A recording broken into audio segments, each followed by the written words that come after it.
Welcome back. Enough. We do not want to get DMCA'd. That's okay. All right, let's recap. I think you. Yeah, something like that. And it's also like you have a certain number of seconds where you can actually do copyrighted sounds. All right, where the hell's that recap? There it is. What? That's not one. It's PG-13, not that's it's always been PG-13. That's why there's okay for one F-bomb and only one F-bomb. Because that's the PG-13 rules. I don't know. All right, let's jump into the recap. Last we met, the Wayward 5 devised a plan to infiltrate the Spire fortress. To do so, they needed to ambush a party of Elysian hunters, outranging. They would then don their armor, in addition to using their brooches of disguised self, and approach the fort. They snuck up on the hunters in a staggered formation. Talray found a spot to roost, and then once Scarlet and Timber were in position, he would create a distraction. Through a combination of silence, stealth takedowns, and leading the hunters into a trap, our heroes succeeded. But a debate ensued over the best approach. The team settled on Ekbarlgoth and Sarathil using the disguises to get inside, while Scarlet and Timber used invisibility to sneak in with them. All the while, Talray will provide eyes in the sky and distraction if the plan goes awry. Ekbarlgoth, with the help of the Tongues spell, would be the face of the party, and claim the rest of the hunters were massacred by a rune bear and needed help from the fort. The first part of this plan went off without any setbacks. Scarlet and Timber snuck in undetected. Talray found his position, but Sarathil and Ekbarlgoth were being ushered in to report to Captain Rin of the fort, the commanding officer of the fort. When they met her, she found her lieutenant, Ekbarlgoth disguised, to be behaving oddly. She didn't see through the disguise, but she didn't necessarily trust the words of her lieutenant. So she commanded that he be sent to the infirmary. While command was given over to his second hand, Sarathil disguised. Now Sarathil will be leading the rescue forces to save the hunting party, the Wayward 5, or the rune bear killed. While they did this, Timber and Scarlet were moving in closer towards the central hub. He whispered to Scarlet to keep an eye out while he used a new ability he has developed. He manipulated the shadow magic of Astraeus to channel his energy into feeling and listening through the earth, giving him blind sight temporarily and allowing him to use his shadow step ability blindly into the interior of the fort. He was able to overcome the magical wards within the walls and found himself hidden in the shadowy corner of the Spire's chamber. Before him stood 3 sentry guards surrounding the massive glittering spire. He would lose his invisibility if he stepped any closer to the spire due to its radiant light, but he was inside. With the party now all separated, they face difficult choices to complete their mission to destroy the spire. The quest is balancing carefully on the edge of a knife. And this is where we left off.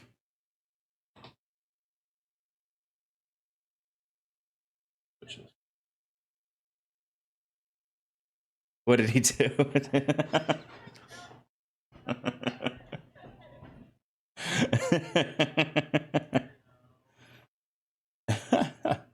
Excellent. All right. Okay, so to remind everyone where they are, Scarlet, you're out in the main thoroughway of the fort. Sarathil, you are meeting the rescue party out by the gates. Ekbarlgoth, you are being escorted to the infirmary by some guards. Talray, you're keeping an eye out from the trees. And Timber, you are inside the main chamber. So, who shall we start with? Okay.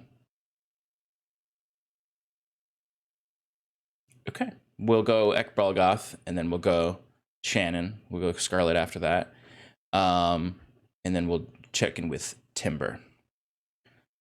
So Ekbalgoth, you've got these two guards, just, simple soldiers, leading you right now towards the infirmary. They don't look particularly like on edge or anything like that. They just seem to be like, okay, boss told us to take this person there. We'll take this person there. They don't feel like they're actually guarding you. They just feel like they're making sure you get there safely. What would you like to do?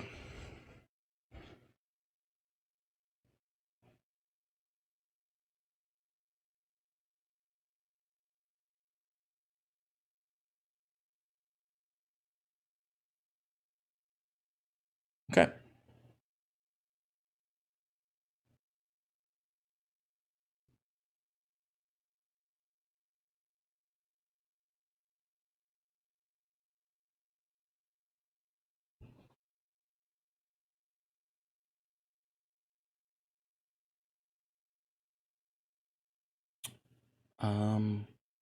One second.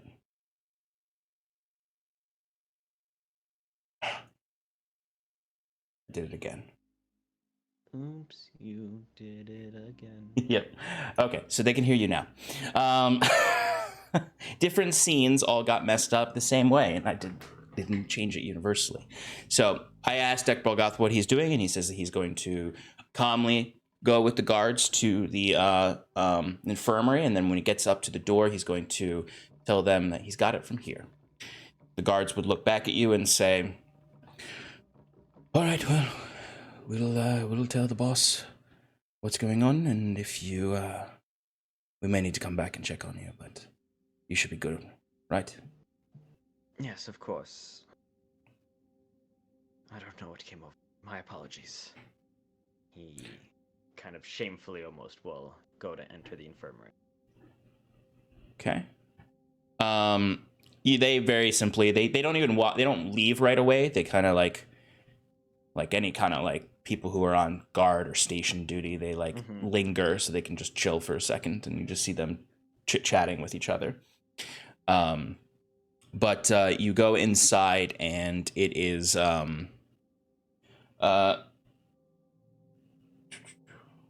relatively quiet in there. This place doesn't see a lot of action.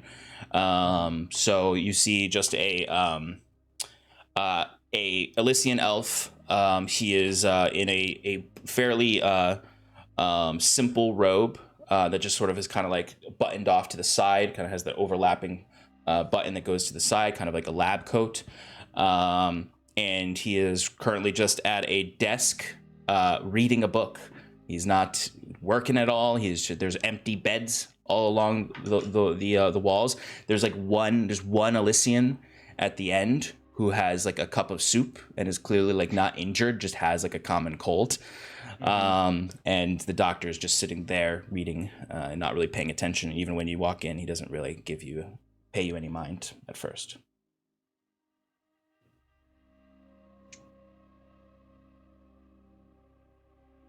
Okay, if that's the case, Ekbalgoth will just kind of stand there awkwardly. Is there any way to look outside? Yeah, I'd say so. Opening the door? Well, you'd have to open the door a little bit. Okay. I mean, there's windows to this space. This is not like a tent. This is an actual brick house, elongated, or it's kind of curved because it's along the walls, the inner walls. Okay. But yeah, you could look out the window. Quickly, just peek out, see if the guards are still there. They are, and you notice the one of the pairs, the hunter and Velik Stalker pairs is wandering outside as well. Mm-hmm. But once you've kind of moved a little bit in here, the doctor finally puts his book down and looks up and says, "Soldier, what aid do you need? You look like you've seen a fight. Is everything okay out there?"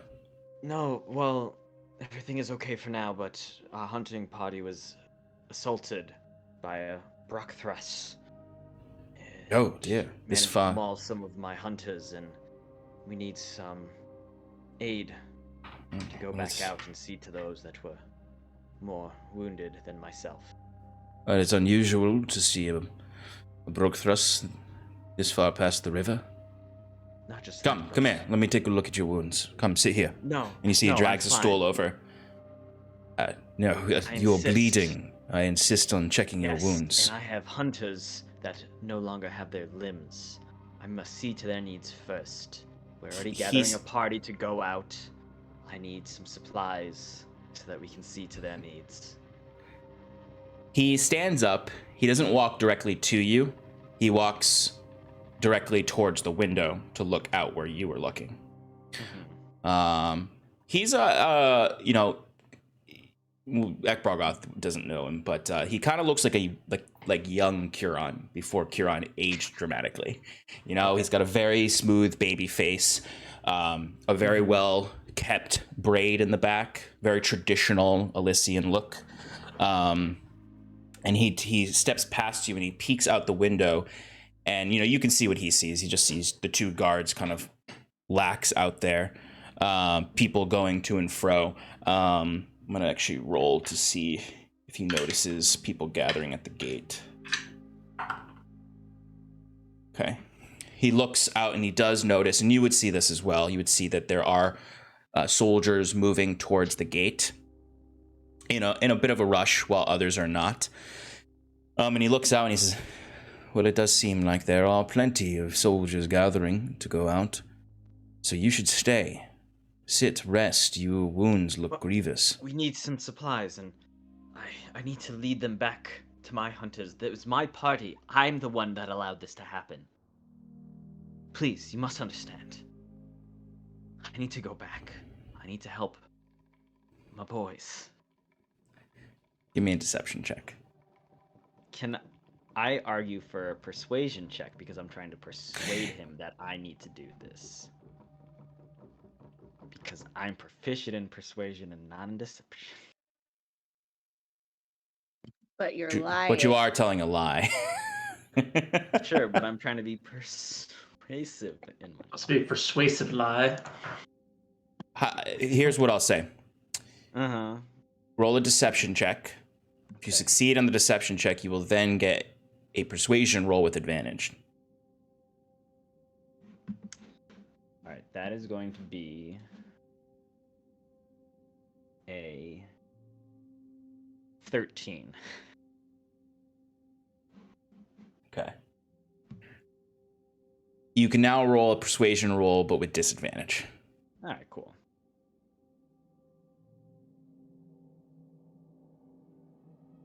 $25. Okay.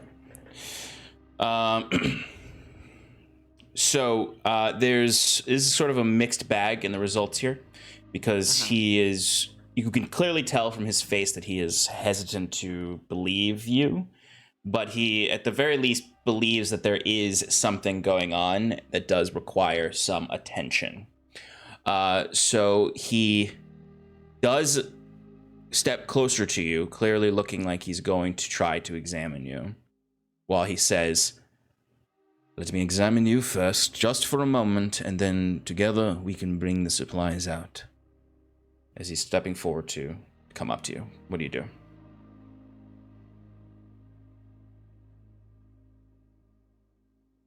If you insist, but please make it quick. And he'll kind of present himself like if he I imagine he had a bit of blood on his temple. He lifts back the hair to show him that that there's not a serious wound. It's just some light abrasions. He is going to reach for you to try to help you there and kind of direct your head to examine the wound.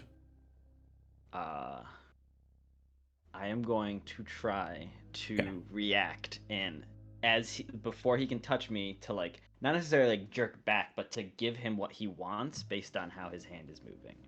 So, okay. If he's looking to tilt my head back or something to look into my eyes, I'll do that. If he's trying to tilt it forward to get a better look at the wound, I'll do that. But the moment that he goes to reach for me, or the moment that there is going to be contact, Yeah. I am going to grab him by the throat. Okay. All right. Okay, here we go. All right. So I'm not gonna make you roll to determine where he was trying to move your head. You can definitely tell by where his hands were approaching. Like you can kind of lean back more, your head more, and put your jaw out to show the wound. That's basically what he was going for, and he was really going to like touch it, and then like, so like as you kind of jerk back, his hand does go back.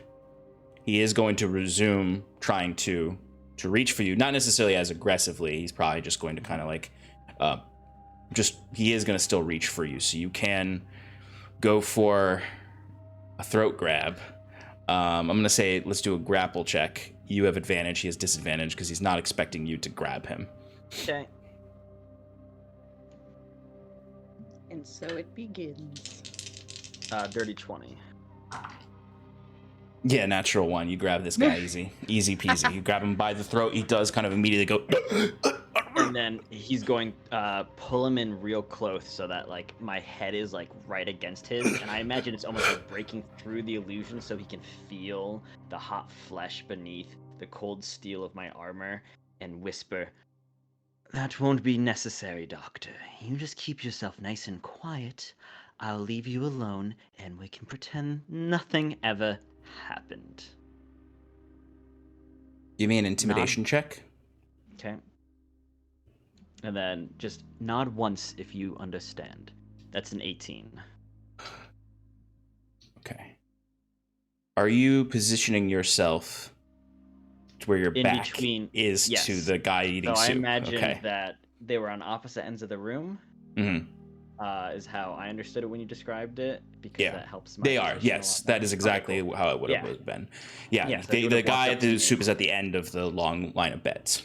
Right. I am gonna need a stealth check, but you don't have the armor disadvantage, obviously, because this is not Oh, okay. that kind of stealth. Just so Or you sleight guys know, of because hand. You could choose which one. they're both the same. Just so you guys know, I cannot get lower than an 8 on a Nice. charisma check because of my class. Nice. So that's a 14 for stealth. Okay. So I'm gonna say, as far as you can tell, the guy does not notice that you've done this. Mm-hmm. He may have like looked up for a moment, but he just sees your back, and he doesn't. And you kind of kept it like quiet enough after the guy stopped, couldn't talk. Right. And then you said you got an 18 on the intimidation check. Yes. Okay. The doctor does, like, you can see like his eyes are like starting to bulge a little bit as you're squeezing on his neck, and he does kind of give a quick nod to you. I'll slowly release his throat and go. Easy, Doctor, easy. I'm sorry. If I could just get those supplies, I'll be on my way, and I'll leave you and everyone else here alone. Do I make myself clear? Give me one more intimidation check. He's gonna go along with you, but this is a broader intimidation check. This is like to intimidate him to you're intimidating to get. The first one was to get out of this situation. This one now is to make sure that he stays quiet, basically. 23. Okay, good. You see, he just sort of nods, and he's clearly exactly what you were going for happened. He felt the presence beneath the disguise. It wasn't just sort of like, oh, this is a fucked up soldier who's doing something sketchy. He was like, no, this is a fucking monster or something inside this man's body. And he does quickly kind of just rush over to his desk and start to go through. Like, he clearly has like sort of these shelves all behind his desk, and he starts to pull out healing potions and herbs and medicine kits. All together, he brings you back to you like, I'd say 5 healing potions. And I'll say they're what's the level above minor healing potion? Is it just? I think it's just a potion of healing. Yeah, he'll give you the 5 of the the step up, the healing potion of healing. No, it's potion of healing. Or sorry, no, it is greater healing. Yeah, he gives you 5 greater healing potions. Right. So 5 potions of greater healing, potions of healing greater. Anything else? I'll say 5 medicine kits. And I'll say 5 a pack of 5 other herbal mixtures, which I'll say equate to good berries. Awesome.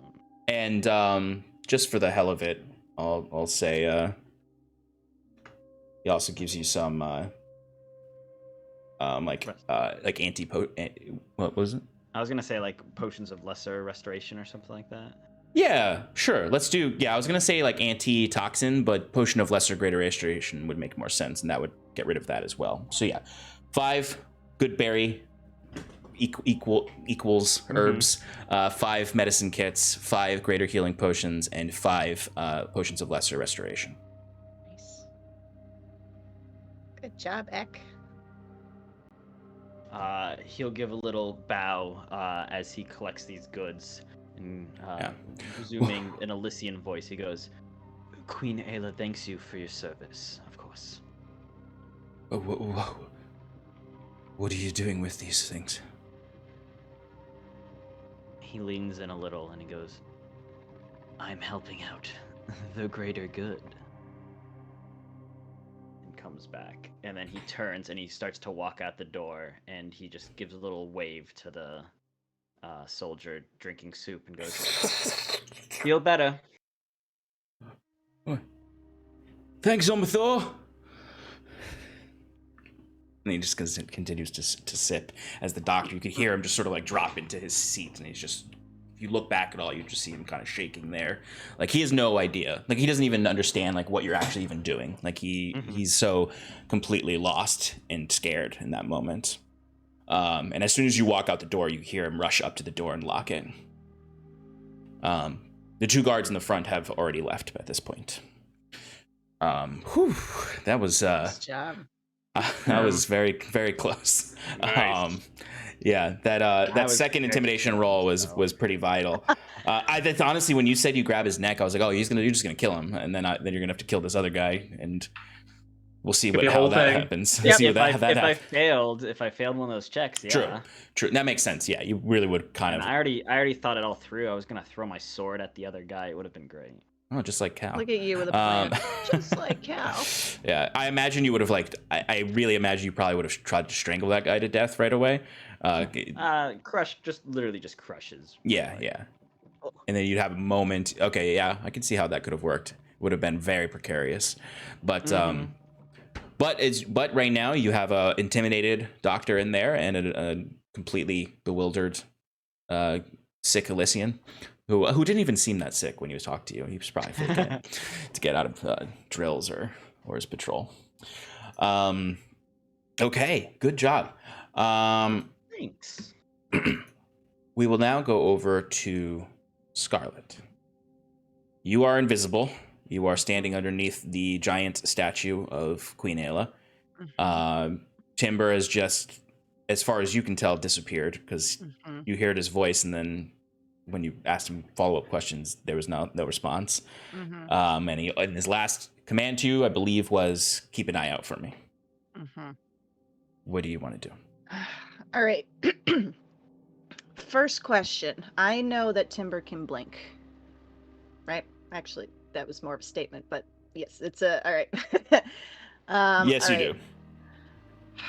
So I'm going to assume that he just blinked to the other side of this wall.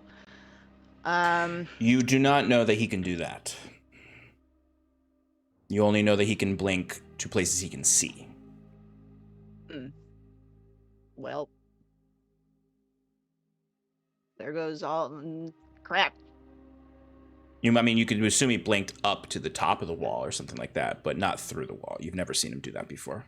Okay. Well, there's no there's nowhere else for him to have gone, and we know that the monolith is in there. So yeah, you can easily assume whatever he's doing is trying to get in there. Yeah. That's an easy assumption, yeah. Okay. How high are these walls? So I believe I said the exterior walls were 50 feet high. These ones would have a similar height. Okay. Can my grappling hook get up there Your dagger with one? my armor? Yeah. What is the... Let me check. 'Cause it would be determined by your, like, the range of throwing a dagger. Mm. So I would say you would have disadvantage on the grapple to get the edge because it's past the dagger's distance. You can only safely grapple with no roll for 20 feet, but then after that it's 60 feet for disadvantaged. Okay. Are And the I walls... would say there's a chance that that would reveal you because it's technically an attack roll.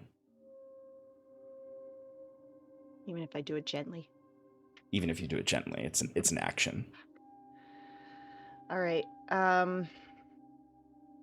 mean, you could try to find an area that might have some cover where you could do it, but you would immediately be revealed, and there are a lot of towers watching the area. Okay.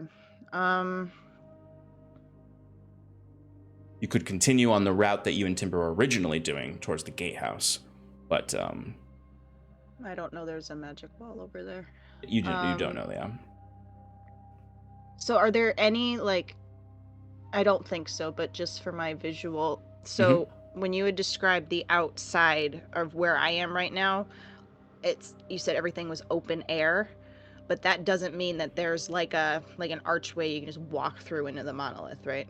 No, none of Just the so the if you look at the old if you look at the map I gave you guys, there where those kind of rooftops are is open air facilities like stables. Like one of those is the infirmary that Stefan was just at.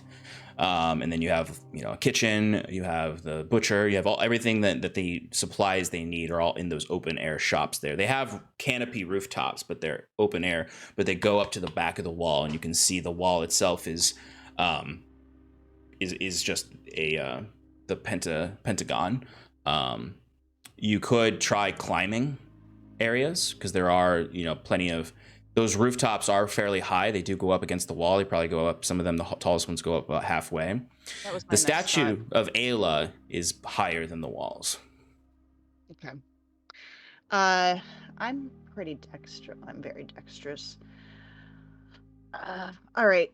Yeah, climbing would not break your stealth as opposed to grapple hooking. Grappling hooking. Hook grappling. All right. Let's try climbing up the statue. So I think that's going to have some more footholds or things for me to hold on to than something else. Okay. You're going to climb the wall or the statue? I'm sorry. Statue. Okay. All right. So I'm going to ask you give me you can either go straight for the climb or you can take a moment to try to perceive the best route to climb and do a perception check first. Yeah, we'll do perception first. We're going to play this. Okay, that'll just require you to also do a stealth roll. No problem. All right. Well, which one do you want first? Stealth or perception? Stealth. All right. That's going to be oh, wait, I have advantage on stealth. Thank God. Okay, that's better. 25 for stealth. And a 14 for perception. What was the stealth? 25. And then 14 for perception? Okay. That perception's not quite high enough to give you advantage on the climb, but I'll say it is high enough to lower the DC by a little bit. So go ahead and give me the acrobatics or athletics check to climb it. Oh, acrobatics. Oh, show. All right. 22 for acrobatics. Okay. Second.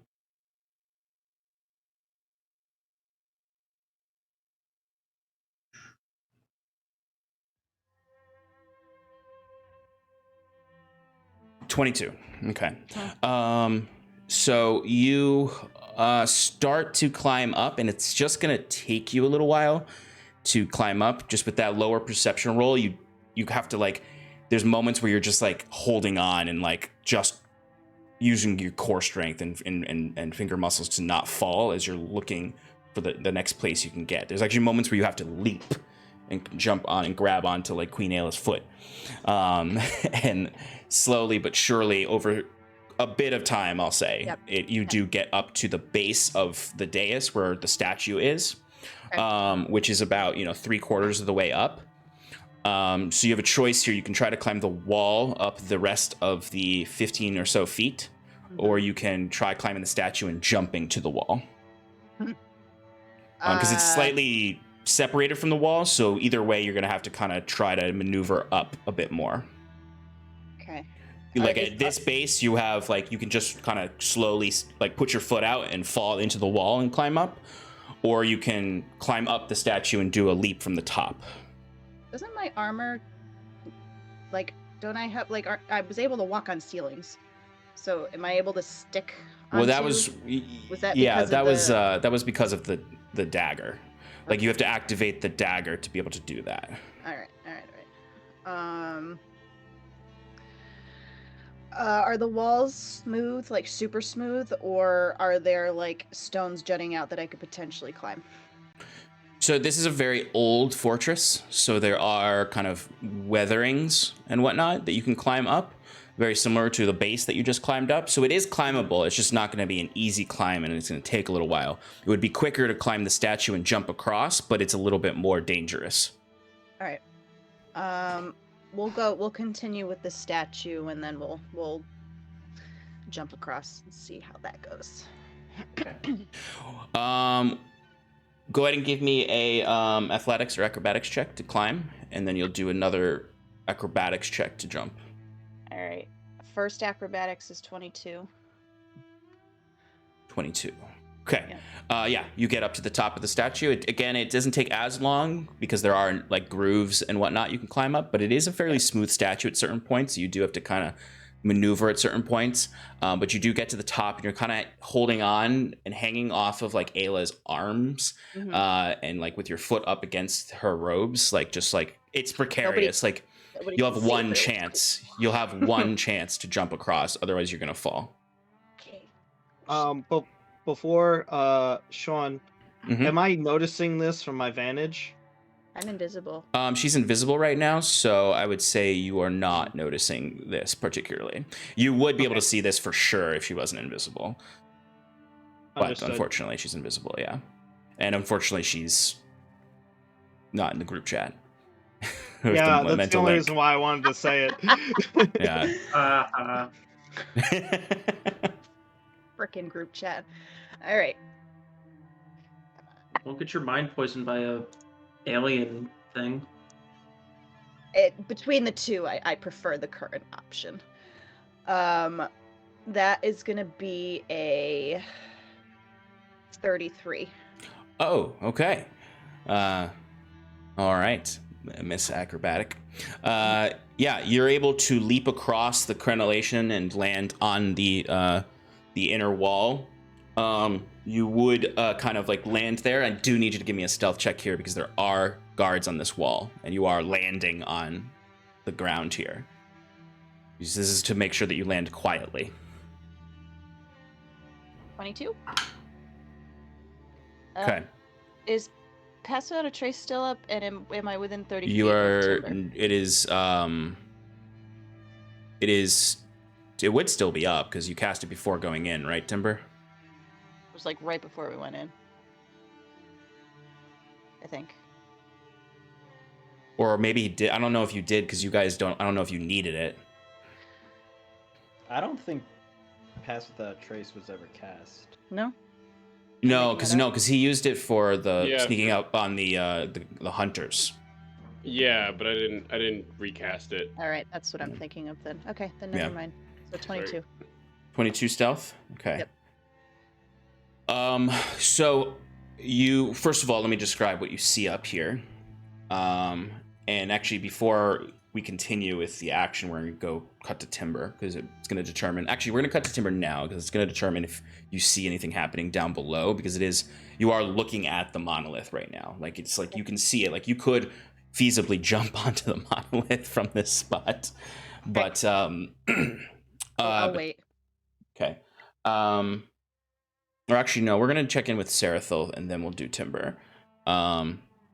Just to give it a kind of wrap those all up before we get to timber, since this is the most tense space to be in. And then if anything that you want to do, Talray, while you're up there, I know that you're kind of keeping eyes on things, and mostly need to wait to react if something bad happens. Yep. So it's probably good to go through everyone and then check in with you. Sounds in case good. someone fucks up. That's kind of my plan. All right, so Fazir or Sarathil, you are walking out. You're at the gate, and you see all of these Elysian soldiers coming up to you, and you see one of the other lieutenants that was in that room with Captain Rin comes up and comes straight to you and says, "All right, what are we dealing with here?" How many of them are there? What's that? How many of them would you say there are? I would say there's 12 soldiers here. Okay. And they seem to have been pulled from the reserves, like people who are not on patrol, who are just kind of hanging in the barracks and were maybe on call. So these soldiers look very irritated, I would say, and a bit unhappy that they're going out into the woods when they were supposed to have the night off.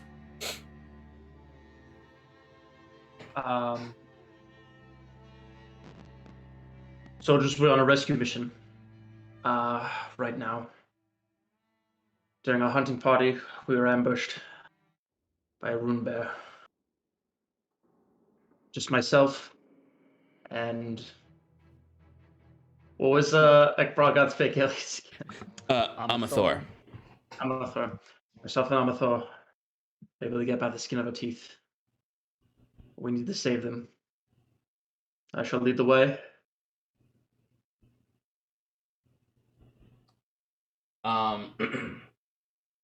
You see he just he just nods to you, and then turns around and looks to the soldiers and just says, "All right, well, this should be pretty simple. We just have to go kill a rune bear, a Brugthros, this far past the river. We should be back in time for dinner, folks. But keep your eyes out, and hopefully we'll be back shortly. How far away is it?" How far away was it where we ambushed the crew? It's about an hour from the base. At the light pace that we were going, I'd say about an hour. So if we put some muscle to it, we could probably get there half that time. Excellent. All right, we're on forced march now, everybody. Lead the way, Fazdir. Do we have enough supplies as far as remedies, healing potions? Oh, that's a good idea. We only have each of our members' individual supplies. You there. Go check in at the infirmary and get some supplies. We'll need potions, medicine kits, potions of lesser restoration, and some herbal remedies. And see this other soldier nods and says, "Yes, sir," and wanders off towards the infirmary. Shouldn't take him too long to get those. We can leave within 15 minutes.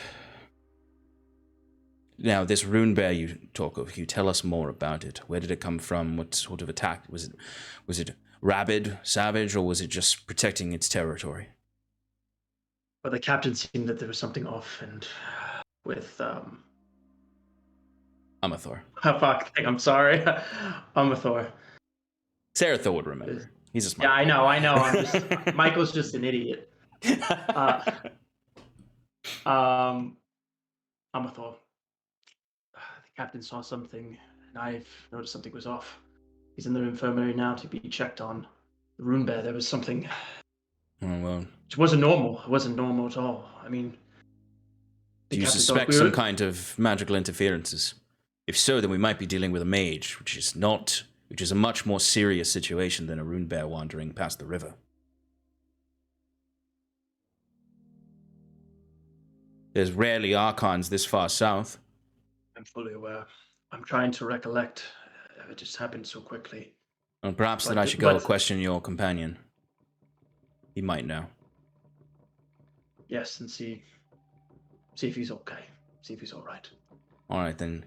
You come with me. Sure. And he calls down the soldier he sent off, and the three of you start to head towards the infirmary. Is there anything in particular you want to do while heading to the infirmary, Sarathil?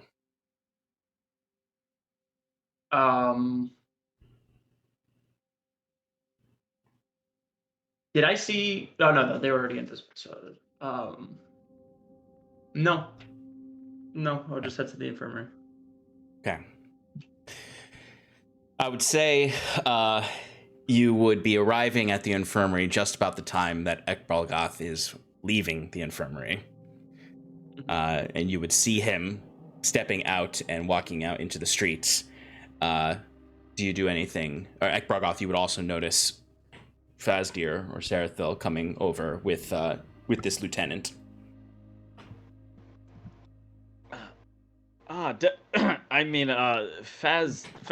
Fazdir. Hello, what? I got those supplies. The doctor, I was just telling compatriot here that I wasn't quite sure what we were dealing with this room there. Something was quite off. And he's concerned that maybe there's a mage behind it. Yes, a mage. That could be it. What did you see out there, Armathor? And what have you got there? Is that supplies? Are you heading over to join us? Yes, You look barely checked in on, though. Your wounds are still open. We did not wrap them for you.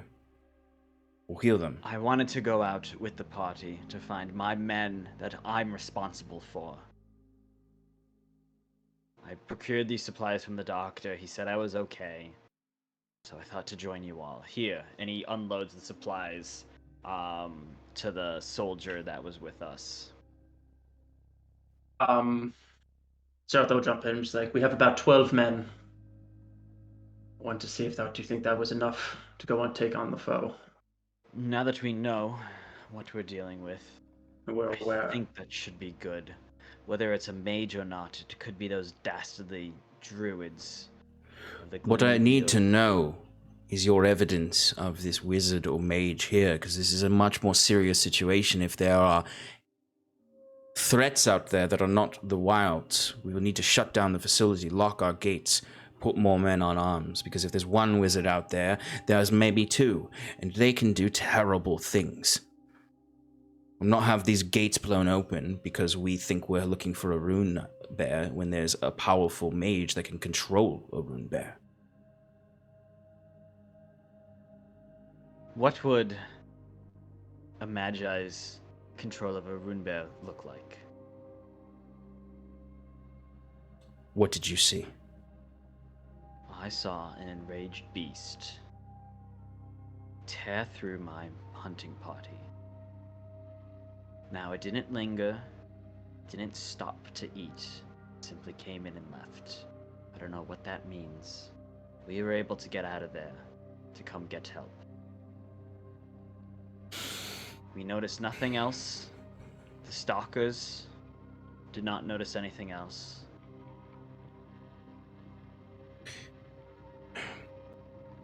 Give me a persuasion roll.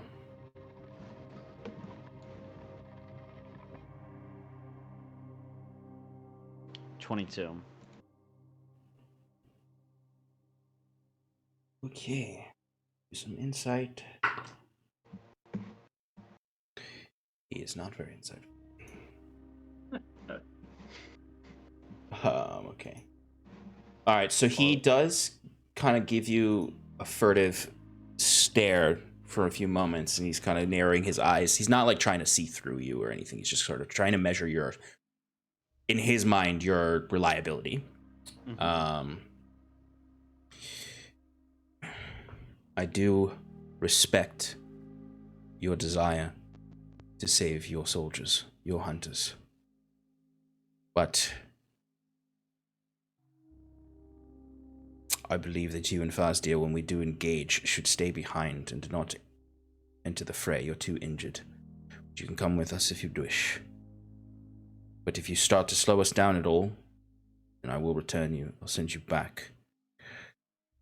Now I am going to report to Captain Rin that there is a potential magical threat in the forests. And then we will leave to deal with that threat. Upon our investigation, we will see, upon killing this bear, of any kind of magical corruption upon it. If it seemed to only come in, attack, and leave, there's a chance that it was being controlled entirely. It's unusual for them not to at least mangle their prey a bit more, or to eat. Especially if it's a territorial thing. But if they're simply a tool of a wizard, or a druid, as you said. Yes. Those threats cannot be they cannot be ignored. Go back to the front gates, the two of you. Disperse the goods amongst the men, and I will return in a moment after speaking with Captain Rin. Understood? Kurt nod. That will do the same. And I imagine he goes off, and as he does, we follow the soldier. And Ekbralgoth grabs Sarathil and goes, "Why did you bring them back to the infirmary? I had just gotten a load of new healing goods and could have set guard as you drew them away." Well, the captain told you to get checked out. And you know this spell. Well, I didn't think that you can get away. Well, maybe next time you won't underestimate my skills, and he'll shove him forward. You see the soldier leading you just kind of looks back and kind of like, I'm not getting involved in this. But he does lead you back to the gates. All right. So now we're going to check in with Timber, locked away in the other chamber.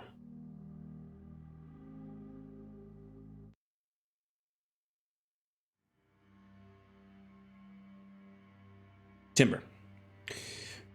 You look up and you see the crystalline spire and the many buttresses that are clearly built over the years on it that keep it standing and firm and supplement its magical power. There's a radiating heat coming off of it. You can notice the air ripples close to it. And when I say radiant, I mean actual, like, holy magical heat coming off of it. It's actually melting some of the stone of the buttresses into its own form. As you can see it glowing up there. There are 3 sentries there. They are unmoving.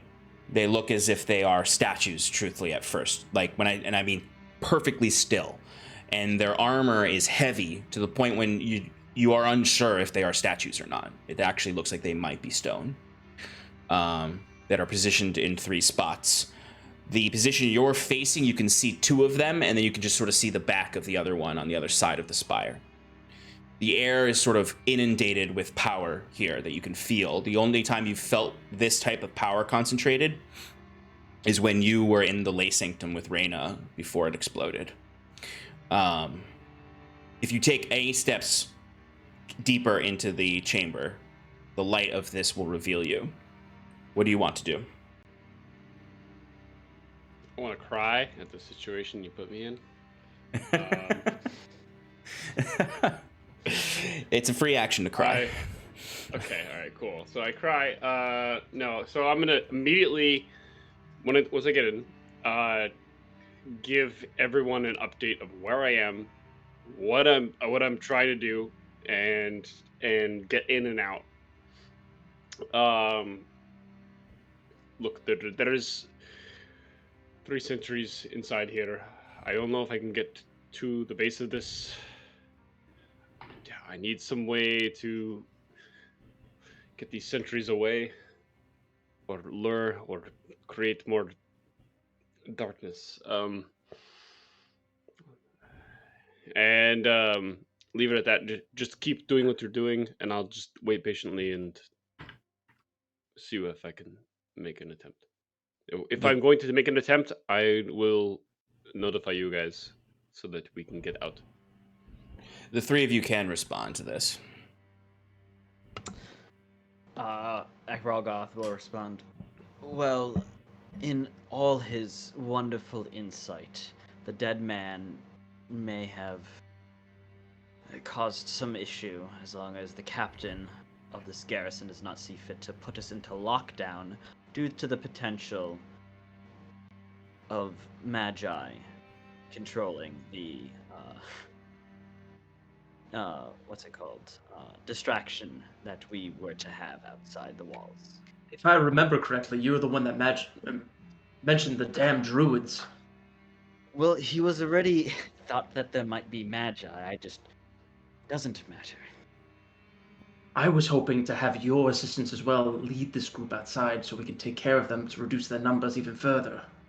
I thought you were doing a fantastic job on your own, dead man. But to respond to you, Wolfman, I'm not sure there's much we can do unless this whole place goes into a lockdown. I guess I'm on my own then. All right, blow up the place if I tell you to. Oh, all right. Yeah, no problem. Just little old Talray against the world over here. That's fine. I could expect nothing more. All right. So at this, Sean, the sentries, the area that they're in, are they lit? Is it lit behind them as well? Oh, it's lit, bro. Yes. Yeah, so they are like basically the entire radius of this place is brightly lit except for the absolute edges, like the last like 5 feet areas where you would be standing in of the walls are they have a bit of darkness to them because there are kind of these draping curtains that hang there, these purple curtains that hang that kind of create a little bit of darkness. But the area they are isn't inundated with light just because it's a 70-foot tall glowing crystal, so it's lighting up the area pretty well. Makes sense. Now, how high up are they patrolling or standing? So they're on a dais that is probably, I would say, close to, it's like 5 or so feet high. That's just above the base ground that you're at.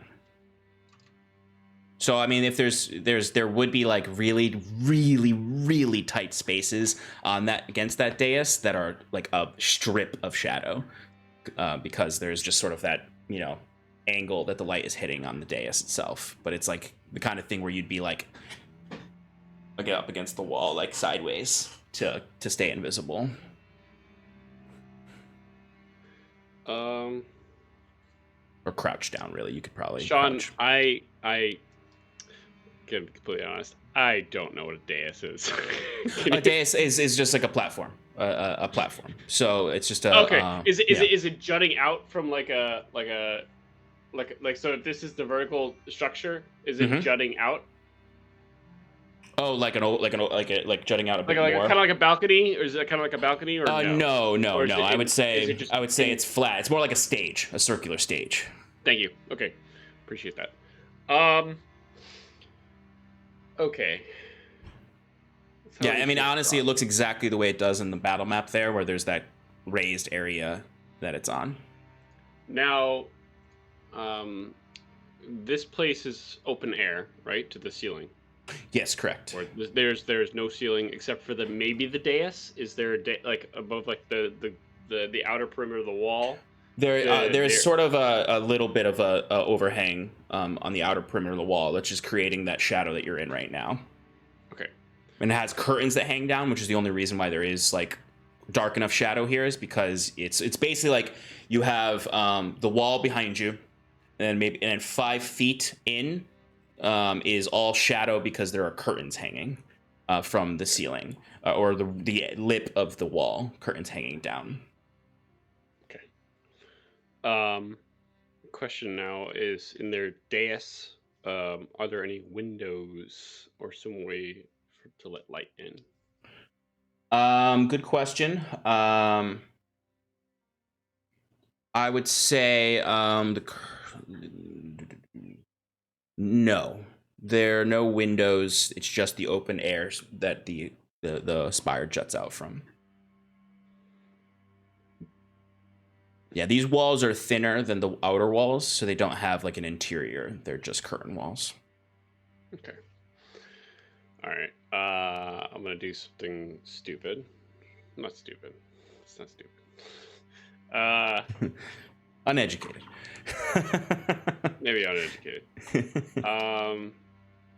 So that means that light is mostly coming. Okay, no, light is coming from the crystal too. Yeah, the light from outside is dim, so it's not. The crystal's light is brighter than it. Right. Okay.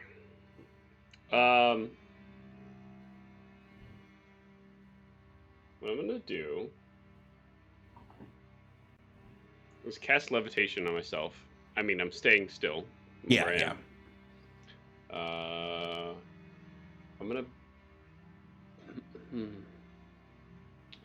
blink 60 feet vertically, just completely above me. Okay. I imagine there's no light there. You can if you do that 60 feet up, it'll bring you to the top of the walls. Like a little bit above the top of the walls. So yeah, you would go to where Scarlet is actually currently. I'd look over and say, "What the fuck is she doing?" Yeah, it's like it's the kind of You're all invisible. You we're can't all see invisible. me. You don't know where I am. I have exactly. no idea where she is. Yeah, I you don't would think You can still say that. yeah, I'll you say would that for one. oh yeah. Yeah, you would be able to and, blink up there. It would be the kind of thing where it's kind of a mixed bag on the top of the walls to what is brightly lit and what is dimly lit based on the cretinellation.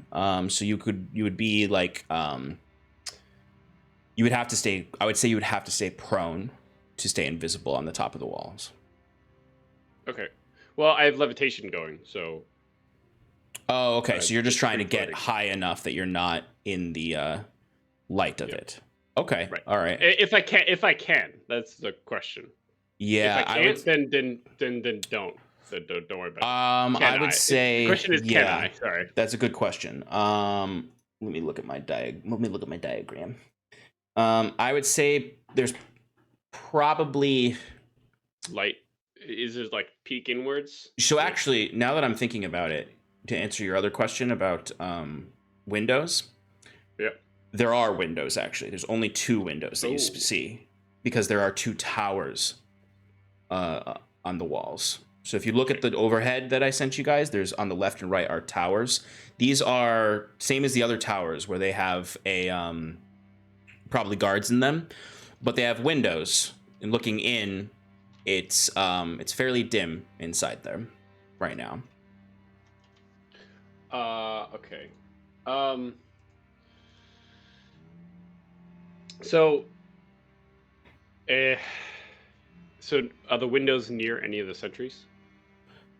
They are. I would say they are. From where you are, there's probably one of these towers is like pretty close to you, above you, and then one on the other side. I would say they're the sentries themselves are pretty equidistant from them since they're in the middle of the room on the stage around the spire.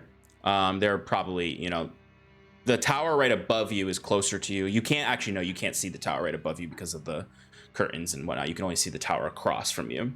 And I'd say there's one sentry that is on that side of the room. I mean, they're fairly far from the tower, though. All right, this is gonna be a little ridiculous, but I'm gonna do a lot of minor illusion tricks. Okay. And this is gonna be over a period of time. This is not gonna be right away. I for like a good minute or two, I'm gonna play a sound right in the middle of the crystal, so that kind of like the sentries are Oh, I see. hearing this, of wind gusting.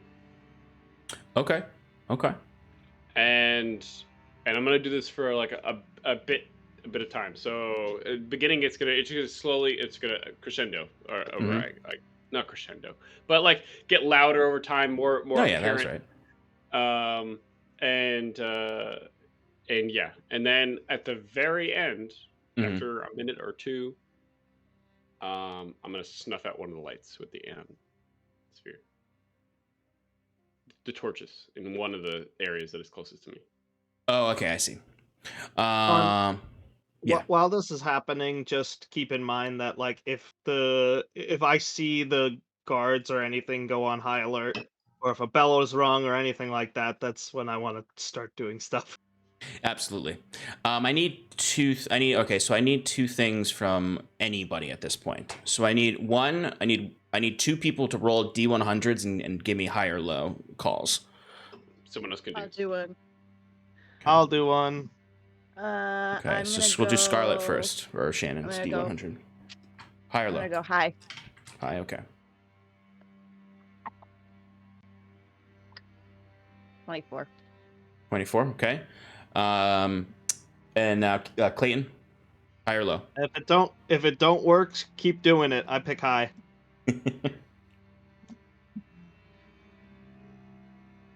90. Okay.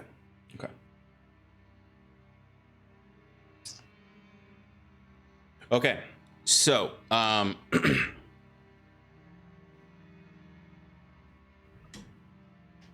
okay, so first one was for that, and the second one was for that. Okay, all right. So Timber, you are creating this gust of wind sound in the spire itself that is starting to get progressively louder and crescendoing. Scarlet, you would hear this as it's happening. Not sure what it means. Could be a threat. Could be that Timber's messing with it. Not sure. I have a question, Sean. Mhm. First of all, I think I have 2 charges of sending left, or do I only have 1? You only have 1 because you messaged the other group to initiate this. Did I do that twice? You used 1 to figure out what the word for Rune Bear was in Elysian. And then you used your second one to tell them to initiate the attack. All right, so I only have 1 left. So by initiate, we told them we're going in and we're working on it. So hopefully they're simultaneously working right now. All right.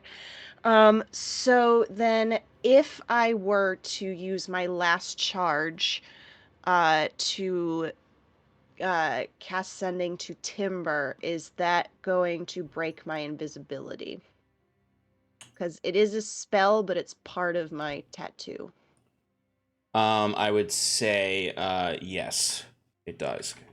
Because it is still casting a spell, which will break invisibility. It's not, right. I know it's not you using a spell slot, but it is you casting something. All right. Then never mind. Okay. So the sound starts to get louder.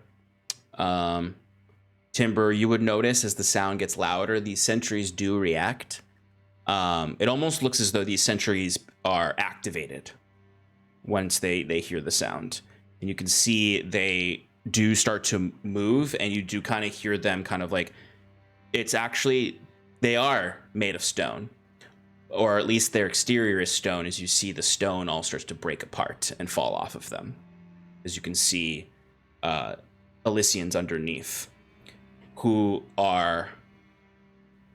share the features of the Undying. They have the extra pale skin with the ritual scarring on their faces, and that same kind of pale robe / armor on them.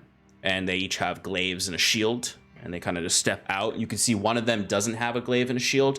They immediately start to hover and float, and as these orbs start to spin around them, and they kind of like sit in a meditative stance floating there. as they're hearing this, they just are activated. They don't really do anything after that. There's been an interruption of the normal environment here, so they become activated. The two soldier-looking ones, they do seem like they are scanning around a bit more, while the spellcaster one, it's uncertain what they're doing. They are in that meditative stance.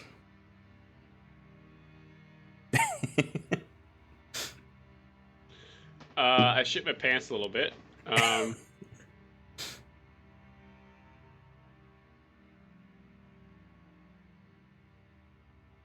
Is it my turn, Sean? I In 1 second. I try my best, and I do two things at the same time. I know they are both an action, so I try my best to, Yeah. So whip the wind sound even louder for just a split second, and then blow one of the torches that is closest to me out. Okay. All right. So there's a lot of things that are going to happen all at once here.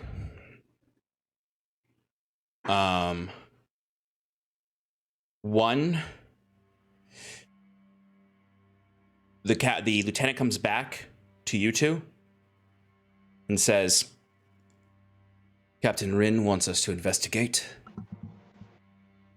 She is electing not to shut the camp down until we come back with more evidence of a threat. Well, then we should get a move on then. Lead the Our way. troops they are gravely injured. So, you all start to go out. Yeah, as I would turn around, probably stop talking now, and lead them out into the camp. Okay. As we're leaving, Ekbralgoth is gonna grab Sarathil. Well, one of us has to lead. Never mind. He'll let him lead and kind of like be towards the rear of it, like being injured. Okay. And holding the rear. Well, yeah, he told us to kind of stay back, so him and I could just kind of trot behind him. Okay. Yeah. Okay. So the camp's not shutting down. Talray, you do notice some guards on the walls staring at the interior, a bit more alert. They're not rushing around, but they are. The ones on the walls where Scarlet is are all now looking inward at the spire itself, because they're all hearing this wind sound. Scarlet, you would notice this as well. You would also notice a torch go out down there. Timber, what are you going to do once you put the torch out? I want to see how they react before I move. Okay. The two soldiers immediately start walking towards the torch with their glaives down and their shields out. Walking very carefully towards it, very automated-like in the way they're walking, as they are heading towards it. The sorcerer does not react.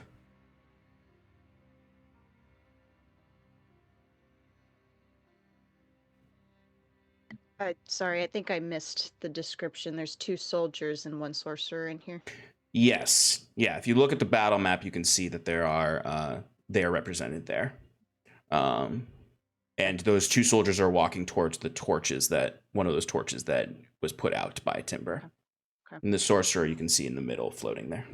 Can I blink to the opposite corner, or where they would be as a bonus action? To where the majority of them are located. So if the sorcerer never moved in one of the corners, and the other 2 are going to that area where I went, can I go to the opposite corner and blink over there? And then as my action, within the 6 seconds, I want to snuff out another torch. As I hear these noises, I'm just talking to Timber as he's doing this. Timber, I'm saying it. I'm in your head. They can't hear me. I'm in your head. Guys, somebody explain this to him. Look, it's not clear. your pals haven't left the fortress yet, you're gonna cause some trouble. I could hear you from all the way out here. Do you want me to cause some trouble or not? No. When Timber blinks, can I see like a puff of dust or something? No, because because it's the way it's in shadows. By definition, it's not noticeable. Okay. But you do notice that the spire starts to glow a bit brighter. Everyone would notice the spire starting to glow a bit brighter. Timber, you've seen the spire do this once before. And it was right before it released a giant flock of owls.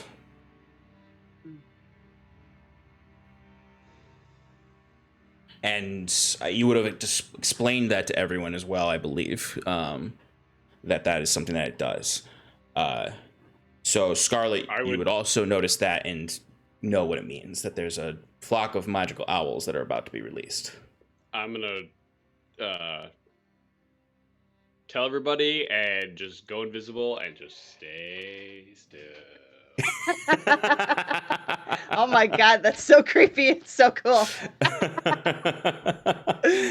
Scarlet, what do you do?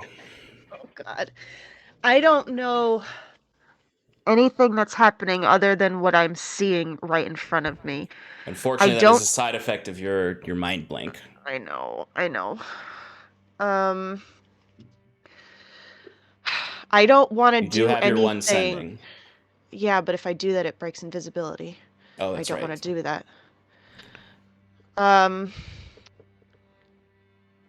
So I'm not going to hold you to this because it was last week, but last week you did say that if I used my grappling hook with my dagger, it wouldn't break invisibility. But it's okay if you've changed your mind.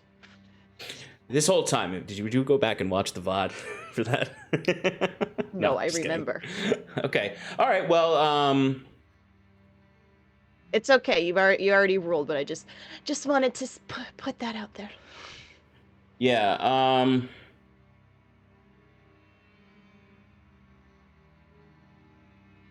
Yeah. No, I'll allow you to do that. Because I guess it would have mattered. What really would matter is whether or not you would have had to have I'll just say this: the armor would have had to have been like activated before you went invisible, just so that you had it ready to go. And I think I did because I had it on for the bear fight. That's true. All right. Well, if that's the case, then I'll say yes, because what would have really done it would have been the activation of the armor. So yeah, I'll allow you to use the grapple while staying invisible. I'll still would have. We'll keep the climbing the statue because that was cool. All right, so say you use the grapple to help you climb carefully. Yeah. 60 feet with disadvantage on getting to the spot. Basically, like you have a chance of falling if you go beyond the 20 feet. I see. I mean, what I think falling doesn't break invisibility. It's just really loud. It's loud, yeah. All right, this is Scarlet's thought process right now. She sees things happening. She doesn't see Timber. She doesn't see any action happening here, except for things have started moving. Yeah, you would know. I would say you would know that you have a very small window before those owls come out of the crystal. It's like a minute that you have right now before that happens. My other thought is that I don't want Timber to be in here by himself in case shit does go down. So I think what I'll do is I will use the hook to quietly climb down the statue on the other side, so that I'm in the arena. And I also, this is dumb, but I bought a quill way back in season 1, I think. So I want to take that out and just kind of use it. Are you fluffing for Timber? I am trying to communicate without words or brains. So yes. So you're trying to. You're walking around the exterior, trying to touch Timber with a feather. Correct. Okay. So I can get a sense of where he is. It's a little feather duster. I'm gonna ask you to give me a stealth check while you do that. Yeah, that's fair. Well, do I need to roll to get down first? Oh yeah, because all right. Well, I would say, yeah. Give me an acrobatics check for that. Another 33. Okay, give me a stealth roll.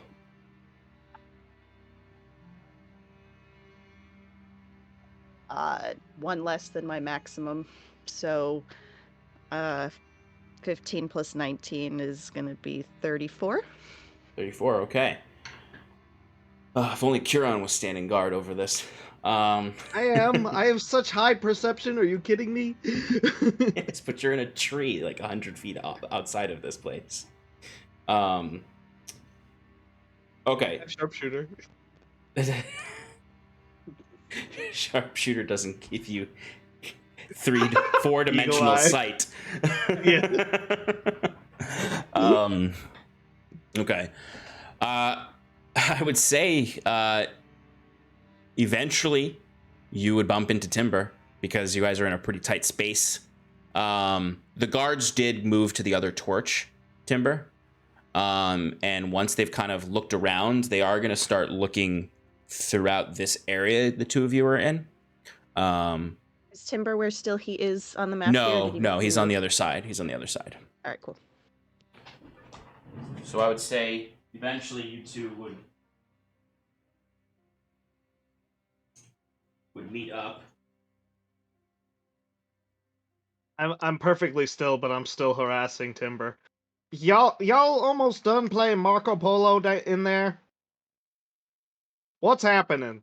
Did you bury the seed yet? Sean. Yeah. So I just want to tell you my overall goal with this is I want to keep snuffing out torches to lure them into specific areas.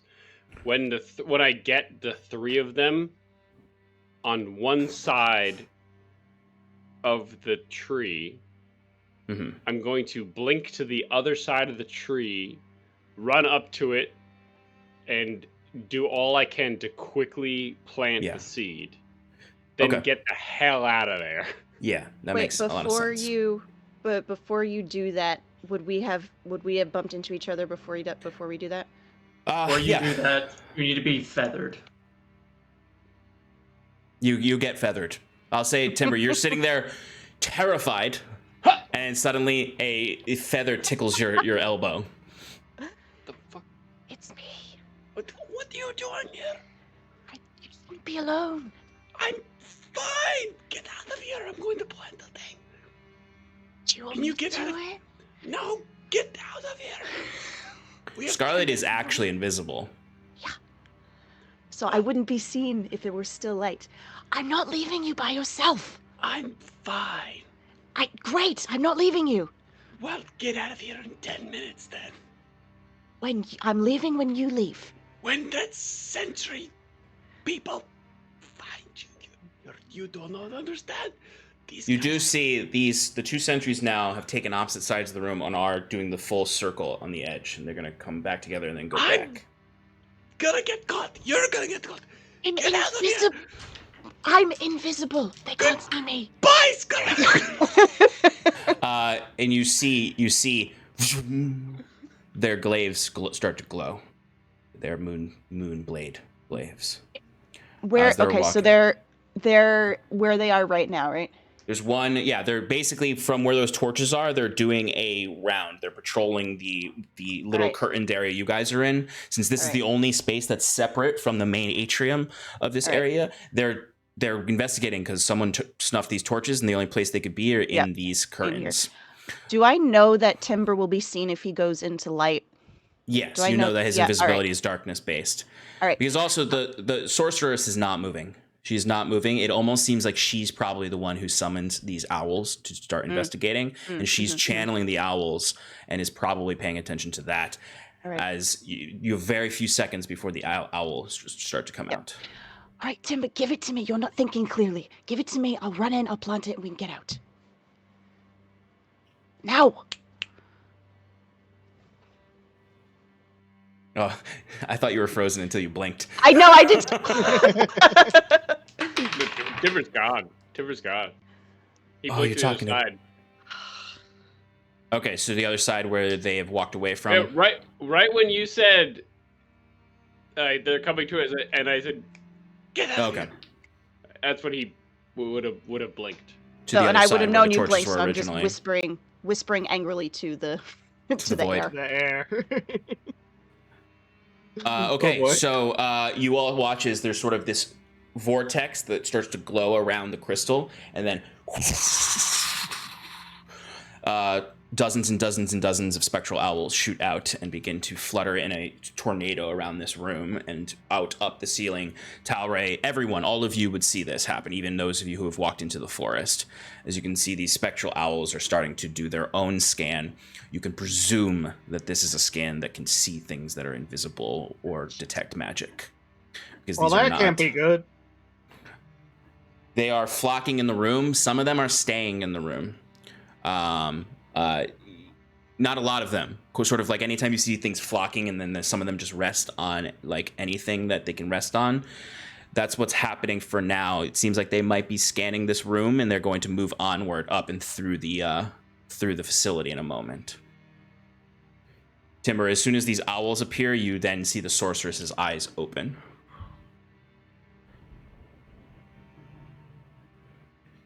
The guards are still doing that patrol around.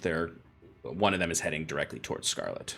I'm trying. I can see them. I'm gonna try and like circle with them so we maintain equal distance.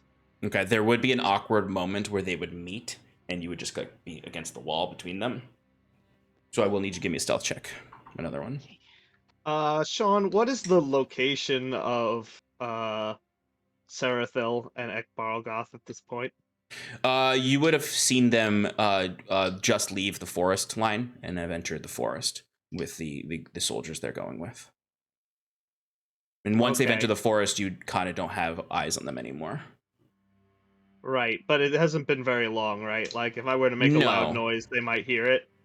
If you made a loud noise, they would definitely hear it from where they are right now. Okay. Yeah, it would take a little while before they wouldn't hear it. Right. But I want them to put some distance, so Okay. I'm still biding my time. Okay. Shannon, what was the stealth check? 28. Okay. All right. As far as you can tell, it doesn't seem like they notice you as they then turn.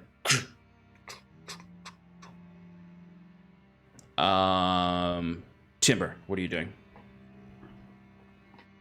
I'm continuing to do what I told you I was going to do, which Okay. is just keep going back and forth, snuffing out torches. If I start to see that the owls are a threat and they see me, I'm blinking right behind the sorcerer and trying to disrupt his concentration. Okay, give me a insight check. Okay. Are the torches all around the room? Yeah, there's basically kind of Yeah. like a line of torches all around. Sean, do I have advantage?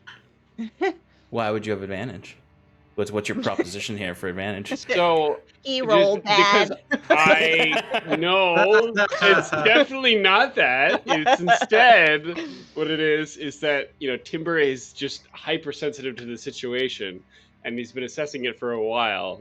Having minor illusion, just kind of passively, just like making wind sounds. looking Sean, at people, he's got a lot of experience trying to figure out what owls mean.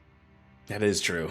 That is true. That is a better argument. That is a better argument, but the answer is still no. Natural one. Oh no, Oh, buddy. Timber, could you give me a stealth roll? You got it. Is there a way for me to like follow the torches going out while keeping the equidistant, so like I'm kind of following Timber just to be like, get over here? So I believe the way he's doing this is to try to lead them away. He's not actually going to the spot right. where the torches are out. But never He's mind. trying to get them to a position where he can quickly move in and disrupt the Okay. central pillar. Never mind. Like I imagine what he's trying to do is get it so that everyone's on one side, so that he can then go up to the other side That's to plant exactly it. correct. Okay. Yep. So Fine. there actually are approaching that patrol soon, because the sorceress is on one side, and then they're on the other side. Like they're approaching a point where there will be a blind spot, where you can rush up and try to plant it. Okay. As far as you can, like, you cannot tell what these owls' deal is right now. You can't tell if they've seen you or not, and they are just swarming at this point. And there are owls in the room, though. You can see owls that are like hovering on the. Basically, you need the owls to get the hell out of there in order for you to actually be able to rush up, because right now there's no blind spot because all the owls are there. Once the owls are gone, there will be a blind spot, but you're not sure if the owls have seen you or not. So what was your stealth check? It's a 22.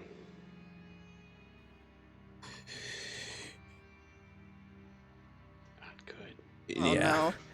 Yeah, no. Scarlet, what was your stealth check? I know the Sean breathe in. Before. Yeah, I know. Me too. I Yep. It's Mike Tell. I It's know. your signature. Yep. My stealth is 28. Seriously? Damn. These are magic owls that are specifically Damn it. meant to We're feed out magical. this. So, Timber, as you're kind of plodding around and snuffing torches out and watching them, you see the exact area where you can run, and you're like watching, waiting for these owls to leave. And as you're doing that, you see one of them is just hovering on one of the buttresses and is just immediately like just looks directly at you, as you then see several other owls flock and sit on the buttress and look directly at you. Scarlet, they don't look at you, but they are flocking to your area like they've detected magic there. Not that they've seen you, but they've detected that there's someone with an illusion spell. There's an illusion spell behaving there. I am not moving. So like you're basically like if you've ever seen birds flock on a tree or Yes. or over an area where there's like some garbage, imagine you're in the middle of that flock as they're all hovering around you at this point. Likewise for Timber, it's like when you go outside and a bunch of birds are staring at you in the tree branches. But I think that's where we're going to take a quick break. Oh, the suspense. Sean, Killing stop her. making me. I can only, defecate in my pants so much. Your pants can only get so full of poo. All right, folks. You need to play in the bathroom. On that note, please stick Bathroom around, break folks. time. We'll be back in 5 minutes. Please consider donating to Jasper's Game Week to support that cause. But we will be back shortly, folks. So please stick around to see the outcome. Bye.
words did not match your fingers.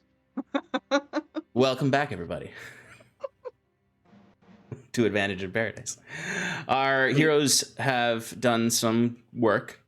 We've got an infiltration that has led both Scarlet and Timber into probably one of the most dangerous spaces they've ever been in. Well, you've probably been in more dangerous places, but a life or death situation, one might say. Talray is just got his finger on the trigger, really about to wreck some shit. And Sarathil and Ekbogoth are having a nice jaunt in the woods with 12 soldiers, leading them somewhere. Eventually, their disguises will run out, but there's quite a bit of time left on them. So, Scarlet and Timber. Or Talray, you got something? Yeah. Let's hear it. You know, I think that at this point I would think something's up, and I telepathically say to. But Oh. No, continue. Are you caught? You're caught, aren't you? That's it. I'm going in. Wait. Oh, you're right. Go. Do your thing, Tara. I did not hesitate when he said wait. Okay. What do you do? I dash out of my hiding space in the trees, without a care to the world, and I wait till I have a perfect shot lined up on the scorpion that is defending this side of the fortress, and I aim and I cast my disintegrate beam, and I'm gonna freaking annihilate that thing from existence. Okay, what does it look like when what does it look like when this beam hits and destroys? Because it automatically succeeds, so it's just gonna rip it apart. Amazing. I mean, I could have you roll for it, but I think this is fine. Because if you miss, it's gonna hit something. That might be more interesting, actually. Why don't you give me a quick roll? I don't have to roll for disintegrate. It just is like. I thought disintegrate is it for objects? It's a saving throw if it's a regular it's person. a saving throw. Okay, then never mind. No, saving throws it does not get a saving throw. The object. Yeah, so go I'll ahead roll for it if it can go through the scorpion. Hey, and into the other let's roll for it just to see if it causes more destruction. Okay, I'm down for that. If it hits Alex.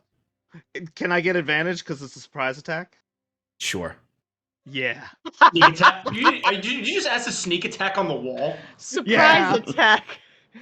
Technically, I should the have scorpion advantage, right? is surprised. I mean, you are attacking from an unseen position, so I will say yes. You just asked for a sneak attack on the wall? I've never seen a more surprised. I didn't want to let that go by. Nice. All right. Here we go. So does a 32 minus 5 because of sharpshooter makes it a 27. Okay, so what I'm going to allow is for the scorpion to get destroyed and for it to go through the scorpion into the wall itself and cause a 10-foot cube of destruction into the tower as well. Beautiful. So like the floor of the tower goes out from underneath it. The soldiers inside fall through the collapsed floor. So go ahead and describe for me what this beam looks like as it hits. Yeah. So, I'm in my little hiding spot. I retroactively summon Mundi, and then I say, "Come on, kid, it's time to stir up some chaos." And I, aim my gun from my little seated position. Don't have a good angle, so I just shoot right outside of my foot, straight up out of my hiding position. See the thing and take my shot, and a necrotic slug of black and green phase energy that looks like it's just distorting the air around it dashes, shoots through the sky like a comet and makes a huge noise and just collapses into this building as it implodes on itself. Excellent. So it's basically everyone would hear kind of like from the tree line, even you folks inside, just a and then just sort of that slug goes through the air, rippling reality as it then everyone in the on the walls and everything looks and sees this. And you can see there's a few attempts to stop it, but they just sort of peel off. They're not like, they were surprised the roll was high enough that like nothing is like there's people trying to prevent this from doing damage, but there's not enough of them, and they're not strong enough to stop it, as it then just and you see kind of just this billow of dust shoots out the other side of the tower's windows, because everything that it hit was turned into dust. It didn't get like it doesn't explode. It's just this wave of dust, as then you can hear cracking from inside the tower. Tower, roll me a D100, high or low. All right, high. It worked last time. It's gonna work again. 15. Okay, the tower does not collapse into itself, but it is a significant enough and visual attack that blasts open this, that immediately this place goes into absolute panic mode. You start to hear horns being blown. The two of you outside, the entire group you're with, looks to the lieutenant that's leading them, as you all hear the 3 horn blasts, meaning that there's an attack. The lieutenant looks to the two of you and says, I want to put on surprise Pikachu face. give me deception checks, the two of you. Oh man, Well, come on, guys. So he looks at us. Yes, and this is not a like a significant like DC. Well, so I think if it'll help us, Or if you have something you want to do here, I'm actually say that instead. Like, what do you want to do? We'll go. Could it be the mages? You were right. And then he'll turn to look. Nice. I would still like a deception check. Yeah. I got a 16. Okay. I Wait, got 13. also, Oh, eck. Yes, Mike. Can't get. No, loaded never in. mind. Go ahead. Okay. But you had a cool. You said something cool, so that means he should get advantage, right? No. Wait, what did you roll? What did you roll? I got a 13. So. Oh, okay. I mean, I'm gonna roll insight for this guy, so it could be lower. He didn't have a super high modifier. The moment something seems sus, I'm just gonna start killing. I figured as much.